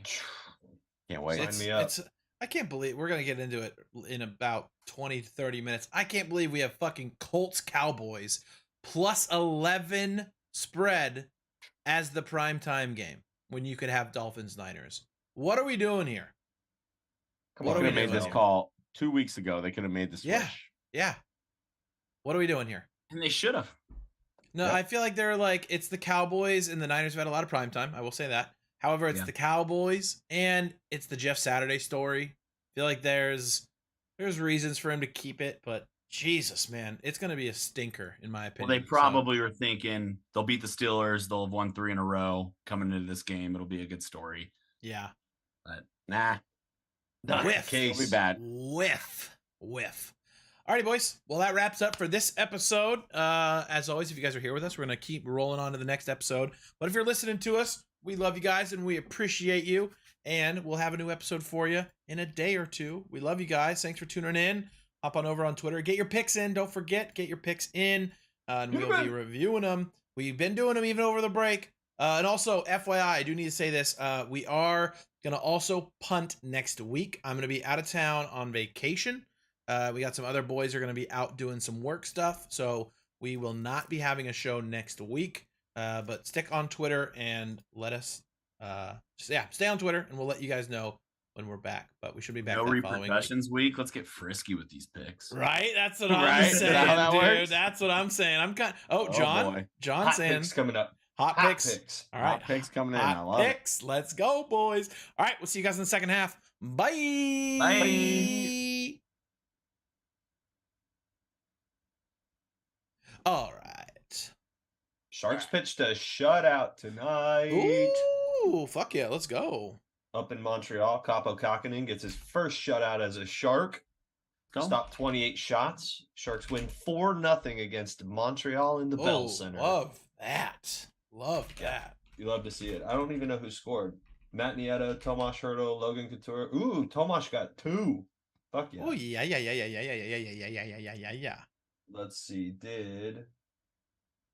No, he didn't. All right, I'm gonna go pee. I'm gonna get some hot sauce, but I'm gonna be honest, boys. I don't really want to do a lot. I'm going to Mexico. I don't want it to fuck my stomach up, so I'm gonna do just a little. You boys like Mexico? You will like Mexico? That's a all right, no problem. Yeah, don't wreck your stomach. Yeah, it's kind of what I'm thinking. I don't know. I mean, I'm only gonna judge heavy, but do you, boo? I know, whatever. But I'm only going to judge you heavily. Good thing we only have one viewer because it's not like they're going to be talking shit in the chat. I can handle talking shit from you guys. It's the viewers that get me all riled up. It's the viewers. It is. All right, let me go get supplies. I'm going to hit the baño, and I'll be right back. Fuck yeah. We'll see you in a few. I balanced my beer can. Fuck yeah. It's always the two of us holding it down. You want to see something cool? Yeah. Look what I found. That's cool. My Army 10 miler coin that I got. Proof. Jess went through a box and found a whole bunch of my my old coins. So got a collection of them over here. When was that? That was. Is there a date? There is no date. 20. Oh, there is. October 20th. 2013. August, September. Yeah, that was it was literally right after I got back from Afghanistan. I got told that I was running 10 miles. So perfect. Sick. Have you ran 10 miles since? No, God no. Run it back, baby. Bro, I did how many? I did 2.25 today. 10-minute pace though, and I was tired, so I know that I need to do better. But then smashed legs afterwards because Tuesday cruise day. Well, but Tuesday, Thursdays are my cardio run or cardio run. What the fuck? Cardio legs. So I'll run. A little cold out, so I went inside. I'll go outside for the next one. That was dumb of me. But after that, it's followed by I just do squats, 2 version of squats, and then deadlifts. I just need cakes, bro. That's all I need. Go. Just working on cakes, Cakes bro. up, baby. Absolutely, it's cake season. It is cake season. It's bulky. Absolutely, absolutely. So just made chili. I'm gonna slam a bunch of it, and just happy to be back in the gym. I don't know why I broke for so long, so happy to be back. Love it. Yeah, absolutely. You feel good, you look good. What else? Like, what do you need? And it's free for me, so nice. I don't have to. You guys have squat. You have like free weights there. Only dumbbells, unfortunately. Most of the other stuff is cables, but I do like, I'll do just normal squats with dumbbells. I'll just normally do like 55s, and then after that, it's sumo squats, and I'll just go as heavy as I can. Yeah. And then they have the press machine, and then they have extension and oh, what's the other one? Curl machine. So they got your basic leg stuff, and then they have the big cable machine that you can do all the hookups on, and so you can get it done. Getting them hammy curls in. You can. I haven't. I need to up my leg regiment. Work them hams, baby. Well, I do calves. Basically, I'm like calves and quads, right? So it's just doing all the sumo squats, regular squat, the press machine, and then you do extensions, and then you do curls, and those are, I mean, that's basically all just working quads. And so I do need to get the old, calves, get my hammies going, get the glutes going, get the glutes engaged, fired up. Yeah, absolutely. You can't neglect them. Bulk Got a comment from Jess though after leg day, said my ass looked nice. So nice. There we go. That's all I care about. I saw you this weekend. It does. Yes, it sure does, bro. That was fun. Nothing like a little foothill bowl to really just revitalize you for a week. A little too brief, but it was fun. It was not our fault, I'm gonna say. I think I came into it not understanding the buildup to, or not understanding, but I didn't realize. I mean, we had some parties there that were in full send mode. That I had not seen in a minute. No, didn't know what happened. Well, I got there not long after y'all got there, and it was already there. Like we are in full party mode, and so I was taken aback. But thankfully Jess was able to get involved. Yeah, get in there, get after it. Yeah, but yeah, man, too brief. We'll have to do another one. Gotta. Well, we'll have a lot more of the squad too on this next one. So yeah, I'll tear it down. I know you will. That's why we're gonna tear it down. We'll have some other interested parties. Need to run it back to Foothill Bowl though. Only pulled like one game. See, so that's the thing is like, I got in there and they were all just like going for fastest pitch and stuff like that, which is cool. But I want to get in there and play the game. I'm throwing curves. I'm getting made fun of for not touching the gun. I'm like, bro, I'm throwing off speed. What do you want from me? I'm change ups, baby. Yeah, I'm what's his name? From Boston who threw knuckleballs. Tim Wakefield. Tim Wakefield. I was gonna call him something Wake, but Tim Wakefield. Dude, I'm just tossing knucklers out there, bro. Yeah, dude. I'm like Kirk Reeder, Dude, big 12-6 guy. Just 12-6ers. Dude, I'm a Rob Nen. I'm a slider guy. All right, I'm gonna throw the slider all day, every day. I was throwing as hard as I could at the end, but yeah, that's just because everybody else was. That's what I'm saying. They were all like, "Hey, how fast can you throw?" And it's like, "Wow, put me on the spot. I haven't even warmed up, but okay." And I don't know. I don't do the straightforward. So like I use the fingers in it and I bowl and it goes back initially, then it has to like catch and go forward. Yep. That kills my speed. Absolutely. But dude, I'm with you. I'm with you. And now it's my fun. Now I look like the bad guy because I'm not throwing as hard as I can. I'm a crafty lefty. That's what we do. That's what we do. We throw off speed. We throw ours are dude, we move. It's about deception and movement. It is. It's all about deception and movement. Yeah, so we're not gonna get. Huh? Are you guys talking about your bowling game? Yes, absolutely. Hell yeah, I love that. We're gonna have to get No, we're gonna have to get a Foothill Bowl in over this this holiday coming up. The holiday. I'll be up in 3 weeks. I'm all in for that, baby. There. While you're back, I'm gonna take 2 seconds to get what I just need a beer, and then I'll be back. Yeah, go for it, dude. We're chilling. Watch me make dad noises as I get out of this chair because I had leg day today.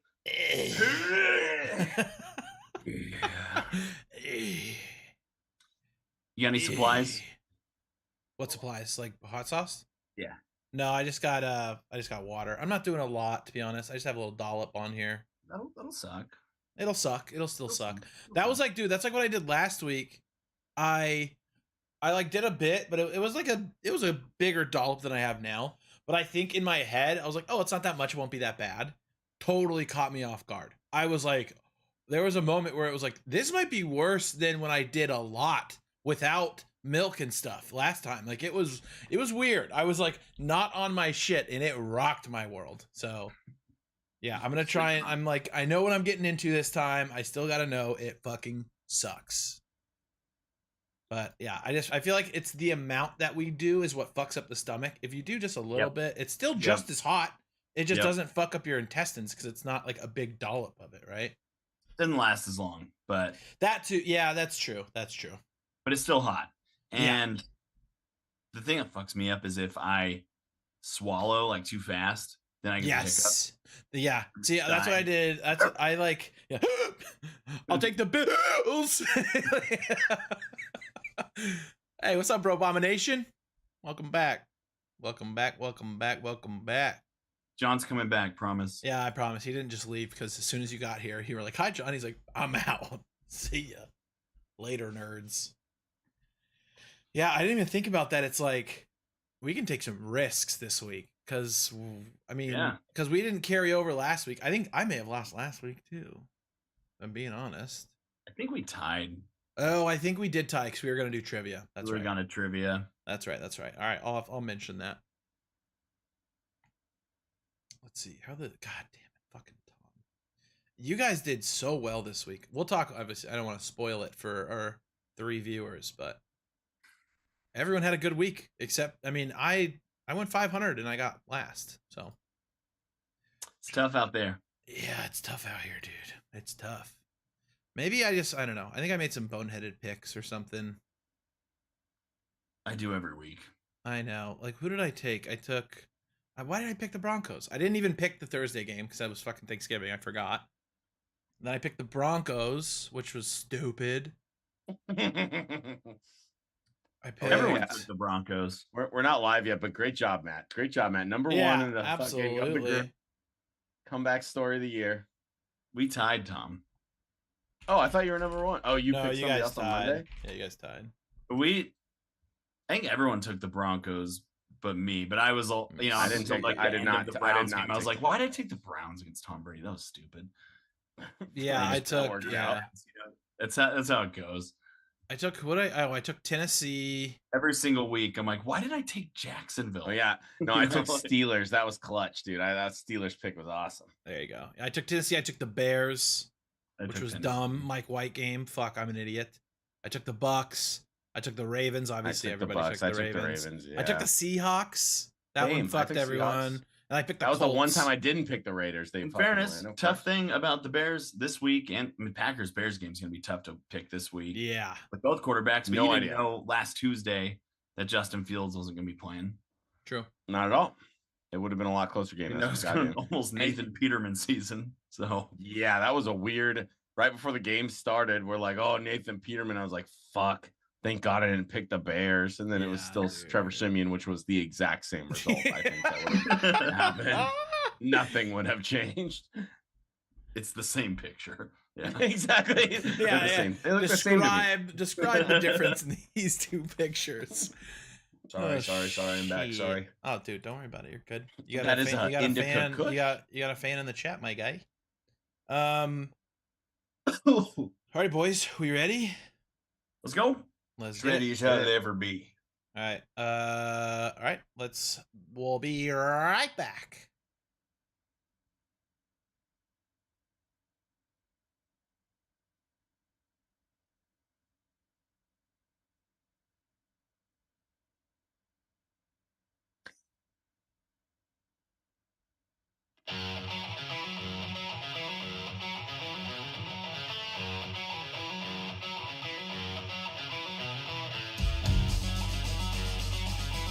Ladies and gentlemen, welcome back to the A-Gap Podcast.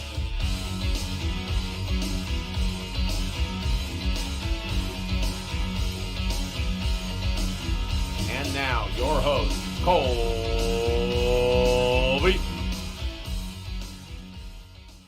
Ladies and gentlemen, welcome back to the A-Gap Podcast. Today is Thursday, December 1st. Merry Crimbus, boys! It's December! Woo! It is the season's greetings time, which means you better have some rosy cheeks, not from hot sauce, but maybe a little peppermint schnapps in your cocoa. So hopefully you guys are all getting in the Christmas spirit. Hard nog? Little hard nog, dude. Nog, guys. Oh, speaking of hard nog, I do bourbon with the hard nog. I do bourbon. Yeah, fucking some Woodfords. That's the move. Yeah, and a little bit of nutmeg, just a little bit. Ooh, see, I like that, but I can't have too many of those. Not because the liquor, because the cream. It's like, oh yeah, it's heavy. It's a heavy drink. It's a lot, but it's so good. It's festive. It is. It gets in Christmas spirit immediately. It's weird though, because you think I would have that same reaction with like hot cocoa. No, I can drink cocoa and peppermint schnapps all night long. Because I think it's something about the peppermint makes it feel a little like lighter. You know, it's like, oh, this is good for me. This is healthy for my gut biome. Not whipped cream, you know? Yeah, it's less aggressive. Yeah, exactly. It's a little less dense, I would say. That's probably what it is. But, all right, we took a little hiatus, obviously, last week, but we are back with our picks. So I'll just get it out in front of it. We took the week off. We were doing holiday stuff. We're also going to be taking next week off. I'm out on vacation. We got some boys doing some work stuff. So if you didn't hear, we are going to take next week off as well. So today's picks might be a little fun, might be a little spicy, because I don't think we're going to be doing hot sauce. So the previous week that we did, Matt and I ended up tying. We were going to do trivia, but obviously, like I said, we were doing holiday stuff. So we punted on that. So trivia would have been fun. Probably won't be the last time, though, that we have the opportunity to do it before the season is over. So this week, we're going to get spicy. So let's get right into the leaderboard for week 12. This was a hell of a week, boys. Everybody did good, except for a couple people. And let's get into it. So we have at the top at 12-4. It is a 4-way tie. But first and foremost, Fatty Murnez. Congratulations, Matt. We're all so proud of you. Matt, well done. Do you have a speech for us? Quick speech. This is mostly toward you, Colby. Oh yeah, it gets better. It does it? Okay, good. I needed always to hear darkest that. Just before the dawn. Good. All right. I needed to hear that. I gotta suffer for my good picks to come. It's coming. All right. Good. All right. Also tied with Matt at 12-4, we have Young Lunk. Well done. Chef Swag and Tom Time. Well done, Tom. As always at the top. Jesus Christ. Get over it. All right. In 5th place, aka 2nd place, we have A. Russ by himself at 11-5. Well done. Russ. Well done, A. Russ. In tied for 6th place, it's the two brothers, John and Connor McCann at 10-6. He's my brother. He's my brother. So beautiful. So wonderful. Love to see it. Brotherly love for Thanksgiving holidays. Absolutely. In 8th place, we have unsolicited Nick Picks at 9-7. Well done. In 9th place, tied myself and Freeds at 8-8. In 11th place was Hurley at 7-9. So well done, everybody. Honestly, that was a great week. I mean, I went 500 and I got last. So shows what you guys are capable of. Well done. So once again, lightning round through the overall leaderboard. Tom taking a 5-game lead at 117-62 on the season. Well done, you beautiful bastard. Second place, we have a tie between Chef Swag and John. John, well done. Trying to make moves, man. Hey, you'll get up there. Coming up. Let's go. This is a big week. This is a huge week. 4th place, we have Freeds at 108-71. 5th place, Connor McCann, 104-61. He's my brother. And we have a tie for 6th place between me and Maddie. Oh, come back. Oh boy, it's getting hot at the bottom. It's getting real hot. In 8th place, we have Hurley, who was 101 and 78. 9th place, Young Lunk, 94 and 53. 10th place, climbing the leaderboard. Maybe now that I'm looking at the records, A. Russ is at 83 and 49. That guy is almost over 500, or well over 500. Russ, excuse me. Percentage-wise, just percentage-wise, crushing it. Absolutely crushing it. So keep pushing on, A. Russ. You're absolutely dialing it in. 11th place, B-Max, 72 and 45. 12th place, Unsolicited Nick Picks, 57 and 43. Spivey Special comes in at 13th at 50 and 41. And then it kind of falls off with some inconsistent picks down the list. So well done, everybody. I think that's pretty much everybody's getting their picks in every week on that list that we just mentioned there. So well done, boys. All right. So as I mentioned, let's have some fun with these picks, boys. There's no hot sauce on the line. Let's pick. I'm gonna leave it live, dude. I might change my mind. I had my picks. I was all decided, but you're right. The lack of hot sauce. I can be persuaded. I'm gonna let myself see how I feel when it's my turn. Yeah, and it's not gonna carry over unless Tom gets last place. It's not gonna carry over into the next week. Yeah, that's fair. Yeah, I understand what I'm signing up for here. Yeah. All right. Let me get the graphic up, and then we will get this thing underway. I have my hot sauce right here in front of me. Now I'm changing all my picks. Yeah, you're going back. You're like, oh fuck. No, this is it's a Christmas miracle, Tom. If you get last, I won't hold it against you. Okay. Let's have some fun. I appreciate that. Let's pick with our balls here. All right, let me get the graphic up. Oh, I need to make that much smaller. So if you're listening to us, join in with us live because you can see me size graphics. It's quite electric. All right, I got my spoon. I have my water. Let's do it, boys. Cheers. Cheers. Oh, baby, that's still hot. All right. First game, Thursday Night Football. We have the Bills taking on the Patriots. Bills is -4 on the road. Over under 43.5. Tom, who you got? I'd love to take the frisky Patriots, but the Bills are the better team. They should win. I know it's in Foxborough. It's Thursday night. Weird things happen. But the Bills, after those couple losses, have had to bounce back and win some weird games. So I think they continue and they beat the Patriots. Exert their dominance on the division. Deal. Yeah, I'm with you. I'm gonna roll with the Bills. I'm gonna circle the wagon. Oh, this is still so hot. Circling the wagon. They're on the road, but they're gonna get it done. I think it's gonna be a little closer than you think, though. It is -4. That's accurate. I'm not gonna put any money on this one. It's gonna be a good football game. Yeah. Yeah, Matt, who you got? Man, I want to take the Patriots. Like, the Bills almost lost to the Lions last week. They're not playing as well. It's in Foxborough at Gillette in December, but I just can't do it. We're circling the wagons. Yeah, it's a sweep. I want to do the same thing, but Buffalo's used to playing outside in the cold weather, and they have to get right. So I think they find a way. Still top 3 team, or top 3 in all categories. Give me Buffalo. All right, get those brooms ready, boys. That's a sweep. All right, next game, we have the Browns taking on the Texans. The Browns are going to be on the road with Deshaun Watson premier game. The Browns are down 7 points on the road. If you want to make some money, Texans money line +260. Over under 47. Matt, who you got? I think this one will be pretty close. I would like Houston +6.5 right now.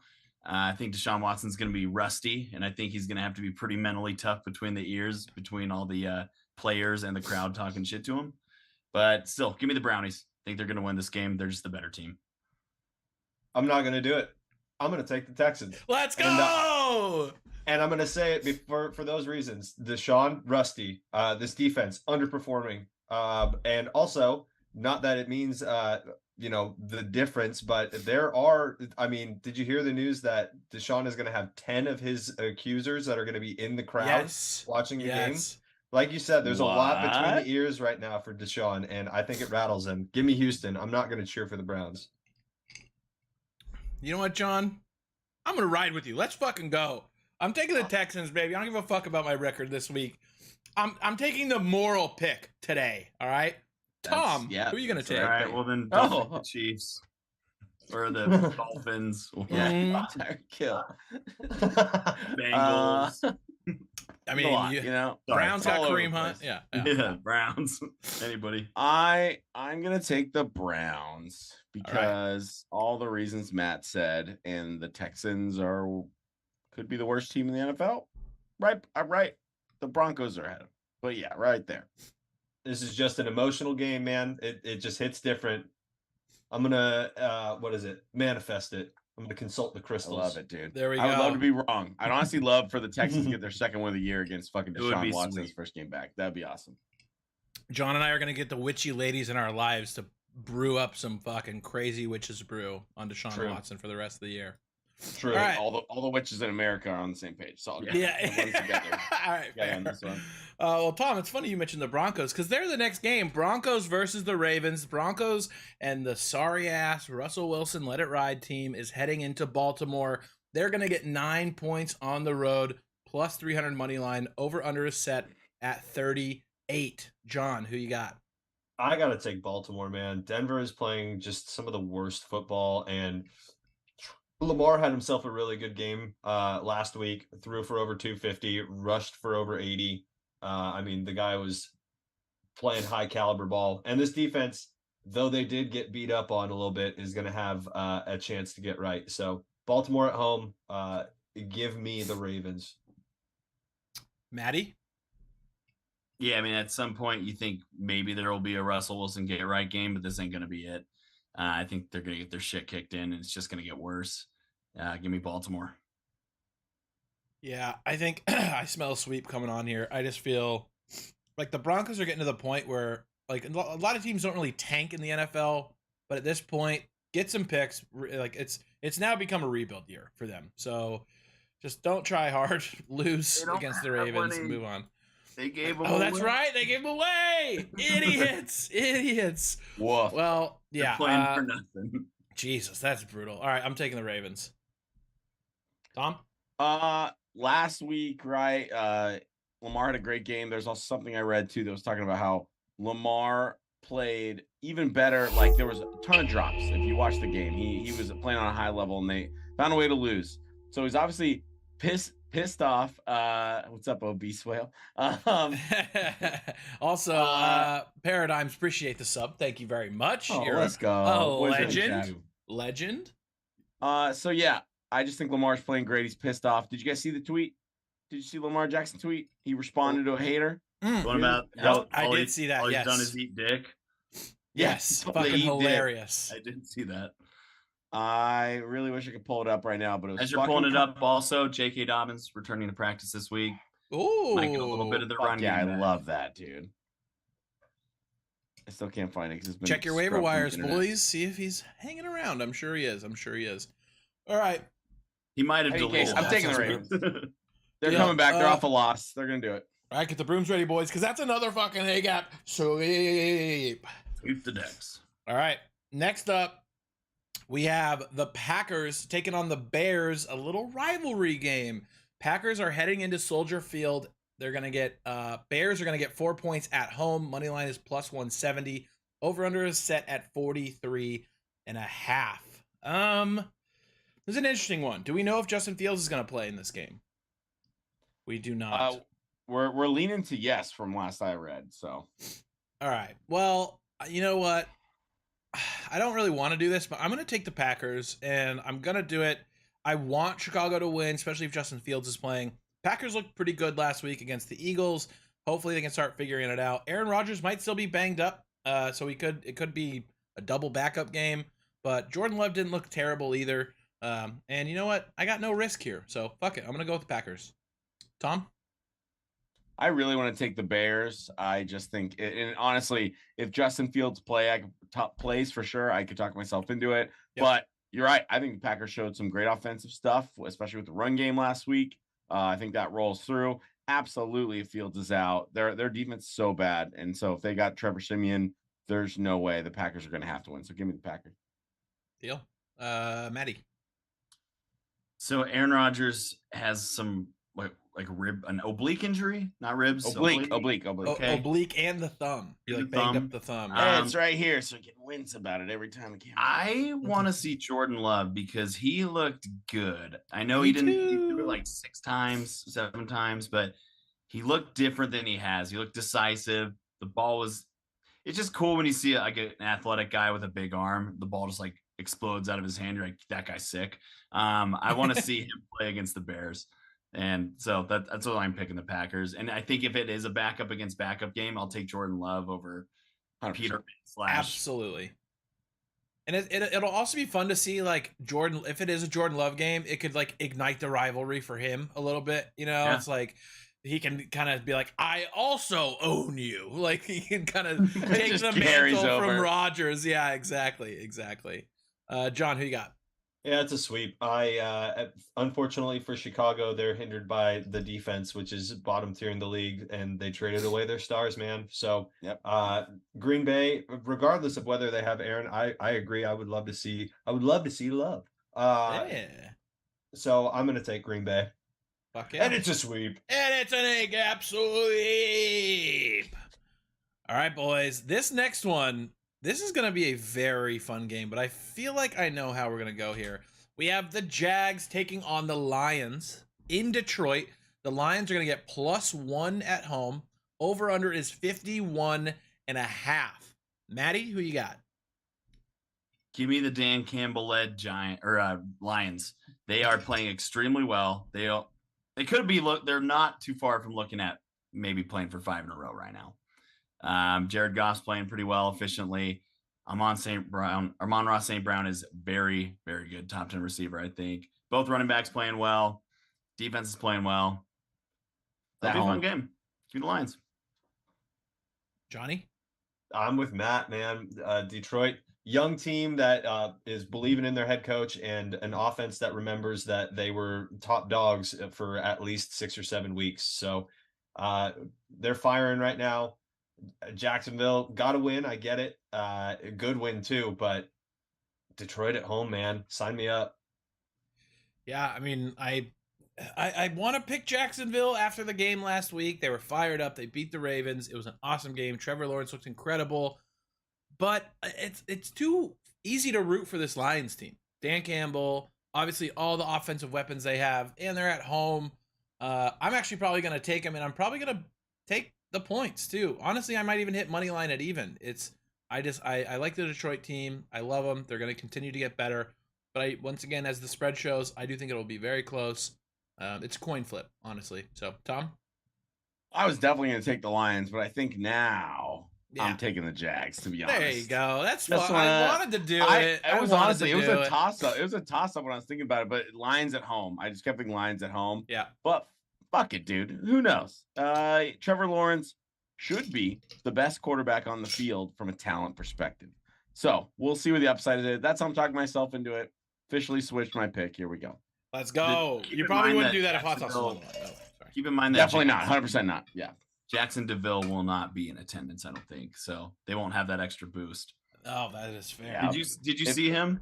No. And his the mascot. Oh, I saw that shit. It was so funny. What was that? So funny. Was he SpongeBob? Him in a Speedo. It's him. No, that's Jackson DeVille. It's him. He's ripped. That's the mascot? Yeah. Yeah. He doesn't always wear. He's not always naked, is he? He does not always wear a Speedo. No. Okay. He went for it though. Yeah, that was incredible, I will say. Maybe somebody in the fans dresses up like that. That would be pretty fun to see. All right, moving on. Next game, we have the Steelers taking on the Falcons. The Falcons are going to get 1 point at home. Their money line is -1.5, basically even. Over under is 43. Tom, who do you got? Oh wait, no, sorry, John. Give me the Steelers, dude. I don't know. I just can't really find anything in Atlanta that screams they're going to win this game. TJ Watt's back. He's going to play at an elite level and get all after Mariota. And I mean, we saw Pickett played decent. Pickens had some good, they still have Freiermuth, who always seemingly making a big catch here and there. So give me the Steelers, man. They're better on paper. Tom? Taking the Steelers as well, man. They're fun. I like them. Their defense is way back. I know it's in Atlanta, but defense travels well. Kenny Pickett's looking like he might be a guy. Maybe. We'll see. They got some players. They definitely dug in with all their backup running backs. Najee Hurts. So offense looks decent. Definitely taking Steelers. Absolutely. Falcons are trash. Maddie? Falcons are trash. No, is it? If you don't do it, I will. If you don't do it, I will.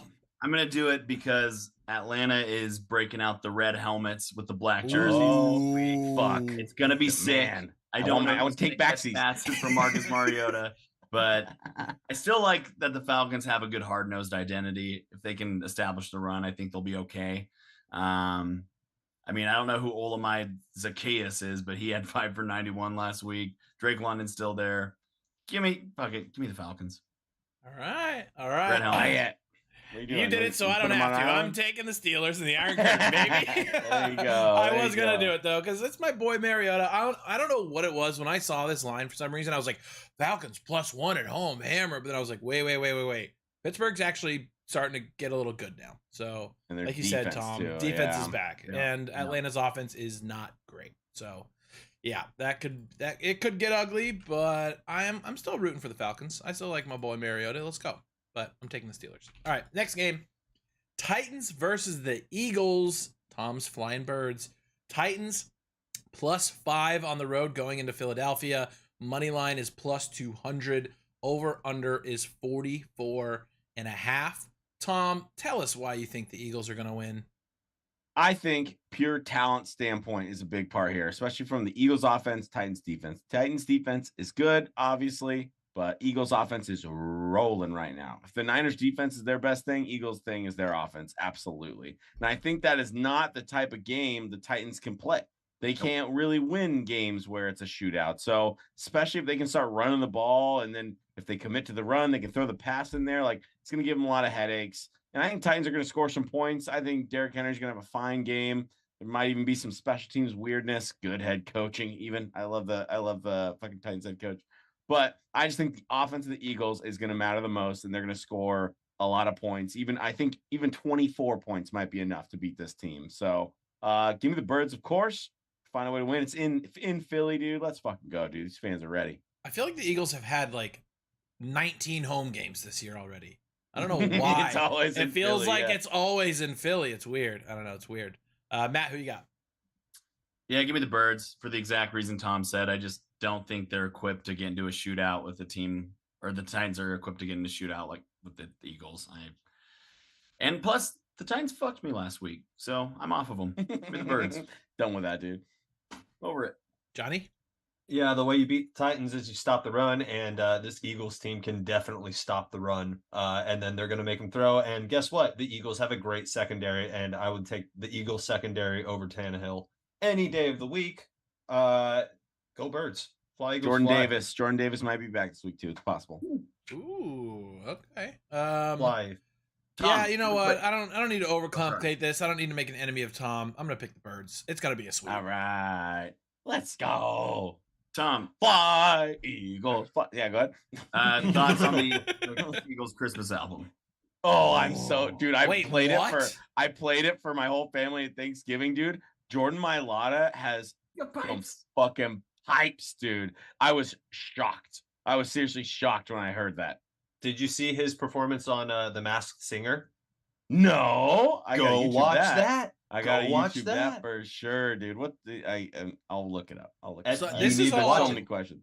This is news to me. The Eagles Eagles are gonna make a Christmas album. They're making a Christmas album. It comes out on the 23rd of December, 2 days before Christmas. The full album will be out. Right now, you can get their single "White Christmas" right now, where Lane Johnson, Jordan Mailata, and Jason Kelsey sing the song, and they're awesome at it. Oh, great my fucking energy. God. It's like some 80s action. Bears. Yeah, it's like some old school football team shit. And I love it, dude. And those guys are all such characters that it's awesome. And I thought it was just going to be the offensive line, but then I've heard that like Jalen's in there somewhere. Goddard's in there somewhere for the full album. So it might be a train wreck, but it's definitely going to be fun. Fuck yeah, that'll be fun.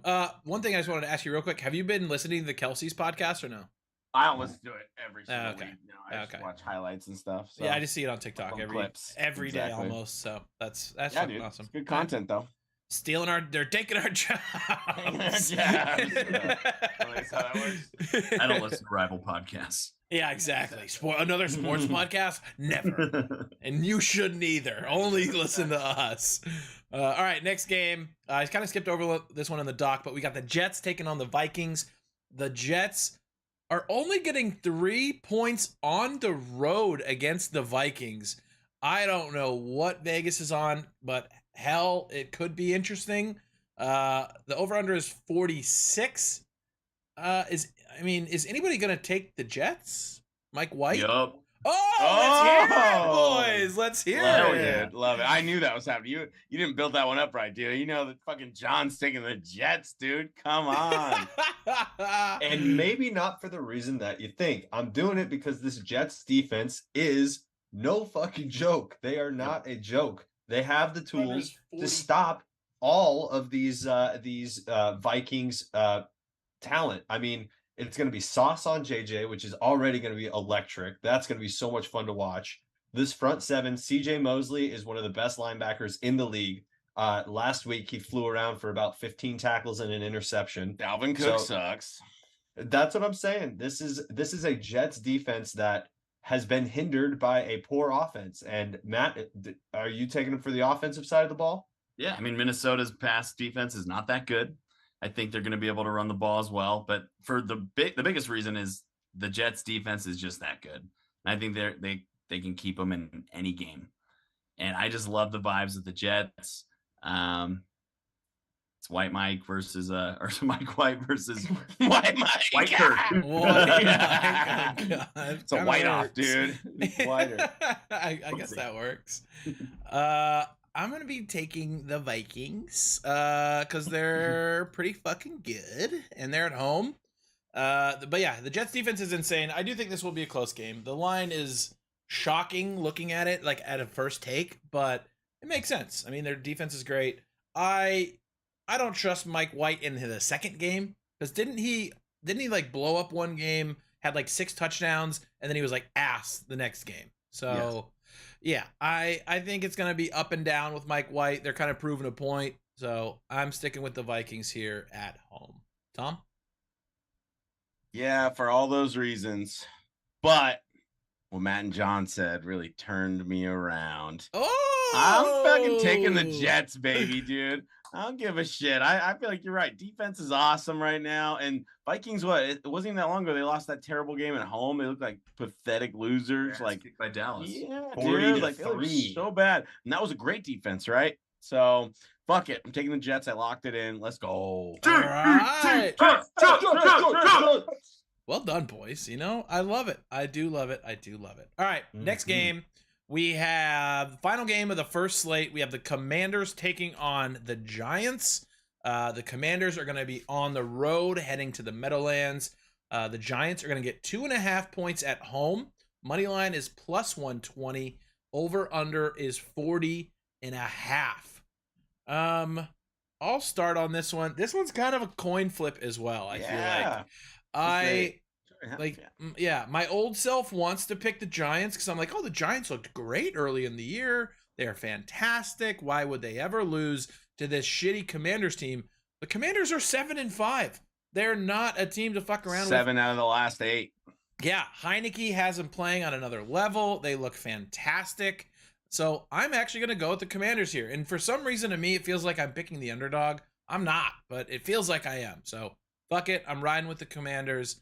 Let's keep it going, Heineke. Tom, who you got? We'll just go around in a circle. I'm just taking the Commanders. I think the Giants have really fallen off, and I'm really excited the Eagles get to play them after they've completely fallen off the wagon. But Commanders are hot. Giants are not playing well, man. Heineke will find a way. The Giants defense doesn't look very good. They're getting all their pieces involved over in Washington. Yeah, I'm taking the Commanders. All right, Maddie. Give me the New York Football Giants. There we go. Commanders they're on a run, but the magic's going to end at some point. And you know what?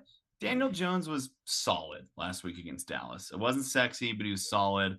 I think they're going to find a way to win and try to reestablish some of that mojo they had earlier in the year. All right. I will holy shit. I will be taking the Commanders as well. I just don't see a way where this team can't keep the momentum going. I mean, Giants are a bad pass defense. Commanders defense is actually kind of middle of the pack right now. Bad passing offense for the Giants too. I get it. They got Saquon, but sign me up for the Commanders right now, man. I just can't pick the Giants. Fraudulent 7-4. I said it a couple weeks ago. I'll say it again. Shit, I almost want to change my pick. I'm not going to. Instinct said Giants, but then I switched to Commanders. You can say you can Matt, allow you're it. on a happy island.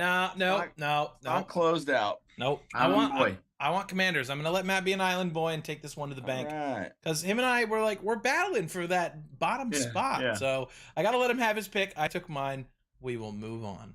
Y'all are sleeping on Richie James Jr. Ooh, okay. All right, moving on to the second slate. We have maybe the biggest game of the week. The Dolphins taking on the football 49ers. Dolphins are going to get 4 points on the road. Money line is plus 170. Over under is 46.5. Matt, John, quick Rochambeau to see who goes first. 1, 2, 3, shoot. Right? Hold up. Okay. 1, 2, 3, shoot. Yep. 1, 2, 3, shoot. Wait, that was fast. Just 1, 2, 3, shoot. Ready? Yep. 1, 2, 3, shoot. What do you got? Paper, scissors? All right, John, you go first. There's just no way that the teacher has become the blaster in this game. So I'm definitely taking the Niners. Look, it's going to be entertaining. It's going to be super entertaining. It's a high power offense going against the best defense, arguably, in the league right now. In all major categories, right? It's us, and I think it's literally us and the Bills, just statistically. But even if there's no way I can pick Miami, there's no way. It's Niners all the way, baby. Maddie? Yeah, I mean, obviously taking my boys, but I do agree with John. I mean, both these coaches know each other so well. They were together for 11 years through various stops. They're both going to want it badly. It's going to be a great test for the Niners defense against the Dolphins offense and vice versa. I think both are going to have their hands full. And I think they're probably going to have a great game plan of getting the ball into Tua's hands quick so the pass rush doesn't get there. I could see it being a shootout, but give me the Niners, man. Yeah, boys. I'm not going to do my curse here. I'm going to pick the Niners. I'm not going to try and pick against them and have them win because that didn't work the last time I did it. So I'm taking the Niners. Worth it. Yeah, not worth it. Taking Niners flat out. I think the Niners are going to do classic run the shit out of the ball. Hopefully CMC's feeling better by the time the game starts. Or our young boy, I'm having a name for it. Jordan Mason pops off. Price. Yeah, and they can just run the ball, keep the ball out of Tua's hands, give him the ball, let him do a 4-minute drive, go down the field. Fuck it, and stop him do a field goal. Let him get in the end zone, stop him do a field goal. I think that's the game plan. And hopefully it works. Tom? We're all excited to watch the Niners defense versus the Dolphins offense, right? The unstoppable force and the immovable object, right? So that's going to be dope. I just think just what you said, right? The teacher will not surpass the master, dude. This is at home. Crowd's going to be rowdy, dude. There's some bad blood going on Twitter now. Give me the fucking Niners, dude. They're gonna crush. It's gonna be awesome. Let's go. Sweep those Dolphins out of here, baby. Let's fucking go. I can't wait. I'm gonna find a TV in Mexico and sit down and watch that game. It'll be on. We saw it. It'll be on. Massive contingency of fans. Camille might be a little pissed, but I'll be like, just go to the pool, baby. I love you. All right, it's part of the culture. Exactly. I get to watch a Niners game in Mexico with other Niner fans. Come on. All right. Next game, we have NFC West matchup. We got the Seahawks taking on the Rams. Seahawks are getting the Rams are getting 7.5 at home. Over under 41.5. I kind of mentioned this to you guys in the pre-show. If I would have told you week 1 that the Seahawks were 7.5-point favorites going into SoFi Stadium? Matt, I think you had a pretty good joke. What were you saying was what would have happened? Oh shit! Oh yeah, I said the whole Rams team plane would have crashed at that point. Like, there's the only way. Yeah, it is the only way. And it's wild how the season goes, but here we are. The Rams are getting 7.5 against the Seahawks. Tom, start us off. Well, definitely not picking the Rams because they're really fucking bad. So Seattle's gonna bounce back. They're a much better team right now. LA doesn't seem like they're trying. And I bet we see a lot of Seahawks fans out in LA. Yeah. Maybe even a couple of random Niners fans. So yeah, give me the Hawks. Yeah, there you go. Yeah, Matt, boots on the ground. Who you got? Yeah, give me the Hawks. I don't want them to win, so I'll be cheering pretty hard for the Rams. But I mean, Allen Robinson's out, Kupp's out.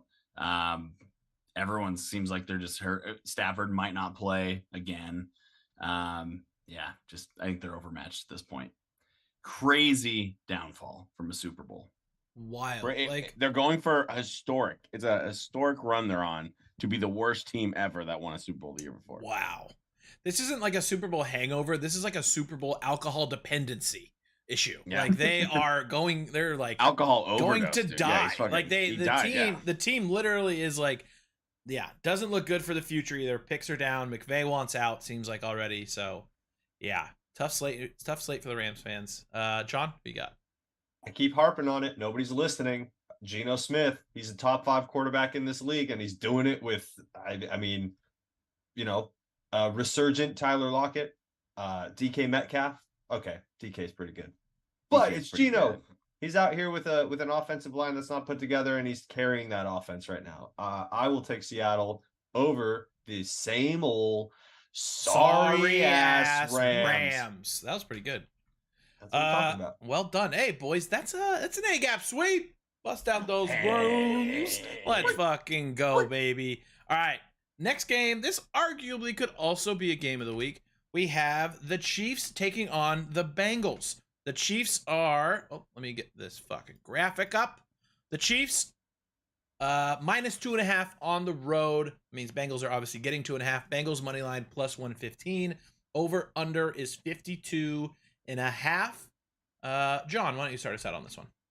Well, Cincinnati leans heavy on their passing attack, and it's a good thing that they're going against one of the worst passing defenses in the NFL right now. I mean, the Chiefs I think they've given up top 5 in touchdowns. They're bottom tier in giving up yards and completions. I think I've convinced myself that Cincinnati's going to get it done at home against the Chiefs. And I think it's because of that strong passing attack. Okay. Maddie?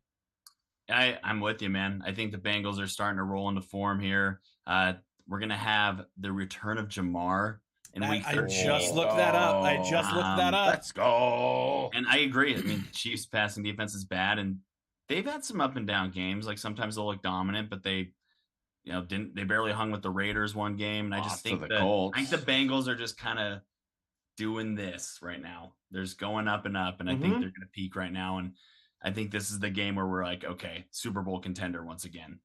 So let's go. Bengals. My advice to them is wear the all whites. Yes. Yep. So sick. Can't lose in them. It's kind of the same trajectory they had last year, right? Where it was like they were shaky, and then at the end of the season, it was like this team is unbeatable. They started 7-5 last year. Now they're 7-4. Yeah, shit. You know what? This is kind of a pussy pick. I'm taking the Chiefs. I like the Bengals. I'm going to be rooting for the Bengals. I don't know. Chiefs have just looked good. They're a little banged up. I mean, Kadarius Toney might be back for this game. I haven't looked at it yet. He might be back. Juju could be back as well, I think. Not 100% sure on that either. Probably should have done my research, but fuck it. I'm taking the Chiefs. But they are going to fall off a little bit here, I think, at the end of the season. Tom? I think Juju is playing for the record. I hear he's back. All right. I've been back and forth on this game a lot, but all the things everyone said, obviously the Chiefs are ridiculous, but the Bengals defense has been sneaky this year. The Bengals defense keeps them in games, has some decent pass rush enough So I think that might be a big factor in this game. And I'm taking the Bungles, baby. Let's go. I think they can find a way. I think they're hitting on all cylinders. Need some big Jamar Chase weeks here. Let's get it going. All right. Rip it up. I'm an island boy. About the Chiefs is What'd you say, Matt? the one thing I do like about the Chiefs is how they're using Pacheco now. Yeah, they figured it out. Weapon. That all guy's it took a was weapon. CEH on IR, and then they finally figured it out. Yep. Hopefully Melvin Gordon doesn't cut into that. He probably will, and then he'll fumble it, and then he'll be on the IR too. Driving that white Bronco away. Yeah, exactly. Oh yeah, we didn't even talk about that. Holy shit! What was that? What an episode he posted when he got released by the Broncos. It was like OJ driving the white Bronco with all the cops behind him, and he's just driving the Bronco, and it was like Broncos logos on like all the cop cars. It was like, oh my god. And he's just been shit talking the fan base, shit talking the organization. Like he's going out with a fucking blaze of glory. You love to see it. We love to see it. Everyone's shitting on the Broncos. They're an easy target, and I get it. But like, you're gonna be OJ in that. Like, well, and Melvin Gordon isn't like. It's not like he's been the best player out there these days. It's not like he fumbled the ball a lot, you know? He deserved a lot of the criticism that he got, but whatever. I feel kind of bad for the guy because he turned down a massive extension with the Chargers, and then he missed 4 weeks, and Austin Eckler took over from there. And it was never looked back. Never got it back, Yeah, he was dynamite on the Chargers, but yeah. Life's all about timing, right? And ever since then, it's just been... Yep, next man up. All right, competing with Ronald Jones for third string running back carries. Woof. Dark time. Yikes. Well, speaking of the Chargers are going to be playing the Raiders in Las Vegas. The Raiders are going to get 1.5 at home. Money line is plus 105. Over under is 51. A lot of points maybe in this game. Matt, why don't you go ahead and kick us off? The Chargers, man, Brandon Staley is supposed to be a defensive guru, but I don't see much out there from that defense, especially the running defense. And the Raiders are running the ball like hell right now. They've had 2 straight walk-off wins. And I think there's just a little something going right now. So give me the Raiders. Hell yeah, baby. John, who you got? It's like Matt said, it is a bottom tier defense against the run, but honestly, the Raiders are a bottom tier defense too, and that's against the pass. And on the other side of the ball, Justin's been slanging that thing. He 274 for 3 tuds last week. So I think I'm gonna go opposite. I think, like Matt said, it's 2 defenses that are not playing up to expectation. Very suspect. Great word for it. But I'm going to go the other side of the coin. So give me the Chargers. All right, Tom. Man, I am taking the Chargers, but Matt almost got me with that whole spiel. Because it's like when I don't pick them, they win, and when I do pick them, they lose. But I'm not gonna verify that's actually been the logic here. I'm just going with the Chargers. And I think it's gonna be a very high scoring game. But they're on a run. The Chargers need to make the playoffs. Herbert's supposed to be like, expectations are at this point much higher for the Chargers. They have to win, and Herbert's one of those quarterbacks that can make it happen. So give me the Chargers. Yeah, fuck. I really want to pick the Raiders, but I got to go Chargers. They're starting to click. Brandon Staley made that 2-point conversion call at the end of the game last week, and it actually worked. I was really, literally watching that. I was like, if this goes wrong, I cannot wait to hear Matt on AGAP talk about how brutal of a loss that was. So, but I think they got something going. Keenan Allen's back. He looked great last week as well. He's a weapon once again. Eckler's still feeling good. So I don't know if Mike Williams is going to be back. I'd have to look that up. I really am not up to date on my wide receiver injuries, but I think he's out. I think he's out for a while. Zero. Shows in zero in it does. fantasy for next week. Projected 0, but that could change. All right, deal. But yeah, I'm going to roll with the Chargers. Gerald Everett's been stepping up. Keenan Allen's back. Eckler's pumping. And against as John said, Raiders defense, pretty terrible against pass. I'm probably going to take the Chargers, and I might even take -1.5. Just throwing that out there. All right, let's move on. Boys, you know what time it is. It's prime time. Woo. It's Sunday night. Sunday night. Oh, Sunday night. What a game this is going to be. We have the Colts taking on the Cowboys. The Colts are getting 11 points on the road. The money line is plus 450. The over-under is 43.5. Does anybody want to make a case for the Colts? Nope. Yeah, I didn't think so. We can just wrap this one up, put a bow on it. It's Christmas and Hanukkah season. It's Cowboys all the way. It's a fucking sweep. Right. It's a sweep. Sweep them up. And hell, if it's close, then America wins, I think. Yeah, we won't be watching. It's like go hang out with your families and friends that night. Yeah. Watch football, Jay. Make a plan for Sunday night. Hey, Roger, you have 2 other dope games in the wings right now that you can flex. So just keep that in mind, bud. Right. Yeah. Honestly, even Minnesota Monday would have too. been better. Miami, San Francisco would have been better. Kansas City, Cincinnati, LA, Vegas, Tennessee Birds would have been better. Philly. Hell, even Jacksonville, Detroit. Give me that one. Right? Those are all more fun games. This honestly, is the largest spread of the week. Chargers. It's the worst one. It's the worst spread of the week. It's literally the worst game. We need to boycott it. By Vegas. Start that up. Yeah, everyone. Yeah. On Twitter. Boycott Sunday night. Don't watch. Yeah, let's tweet that out. You don't want to listen to Chris Collinsworth anyway, dude. Just let it, get it. Don't do that. If I wasn't so sick of seeing Russell Wilson on primetime, I'd say that one's better too. Yeah. Right? True. Very true. All right, well, we can just scoot on away from that game. All right, boys, but now it's Monday night. All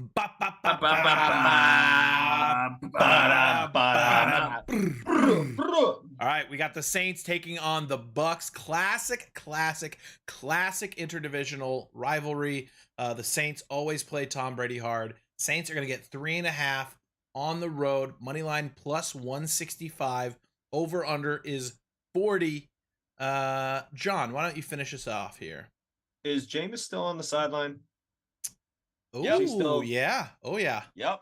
Is he still benched? They refused to put him in. Jameis revenge game from the bench?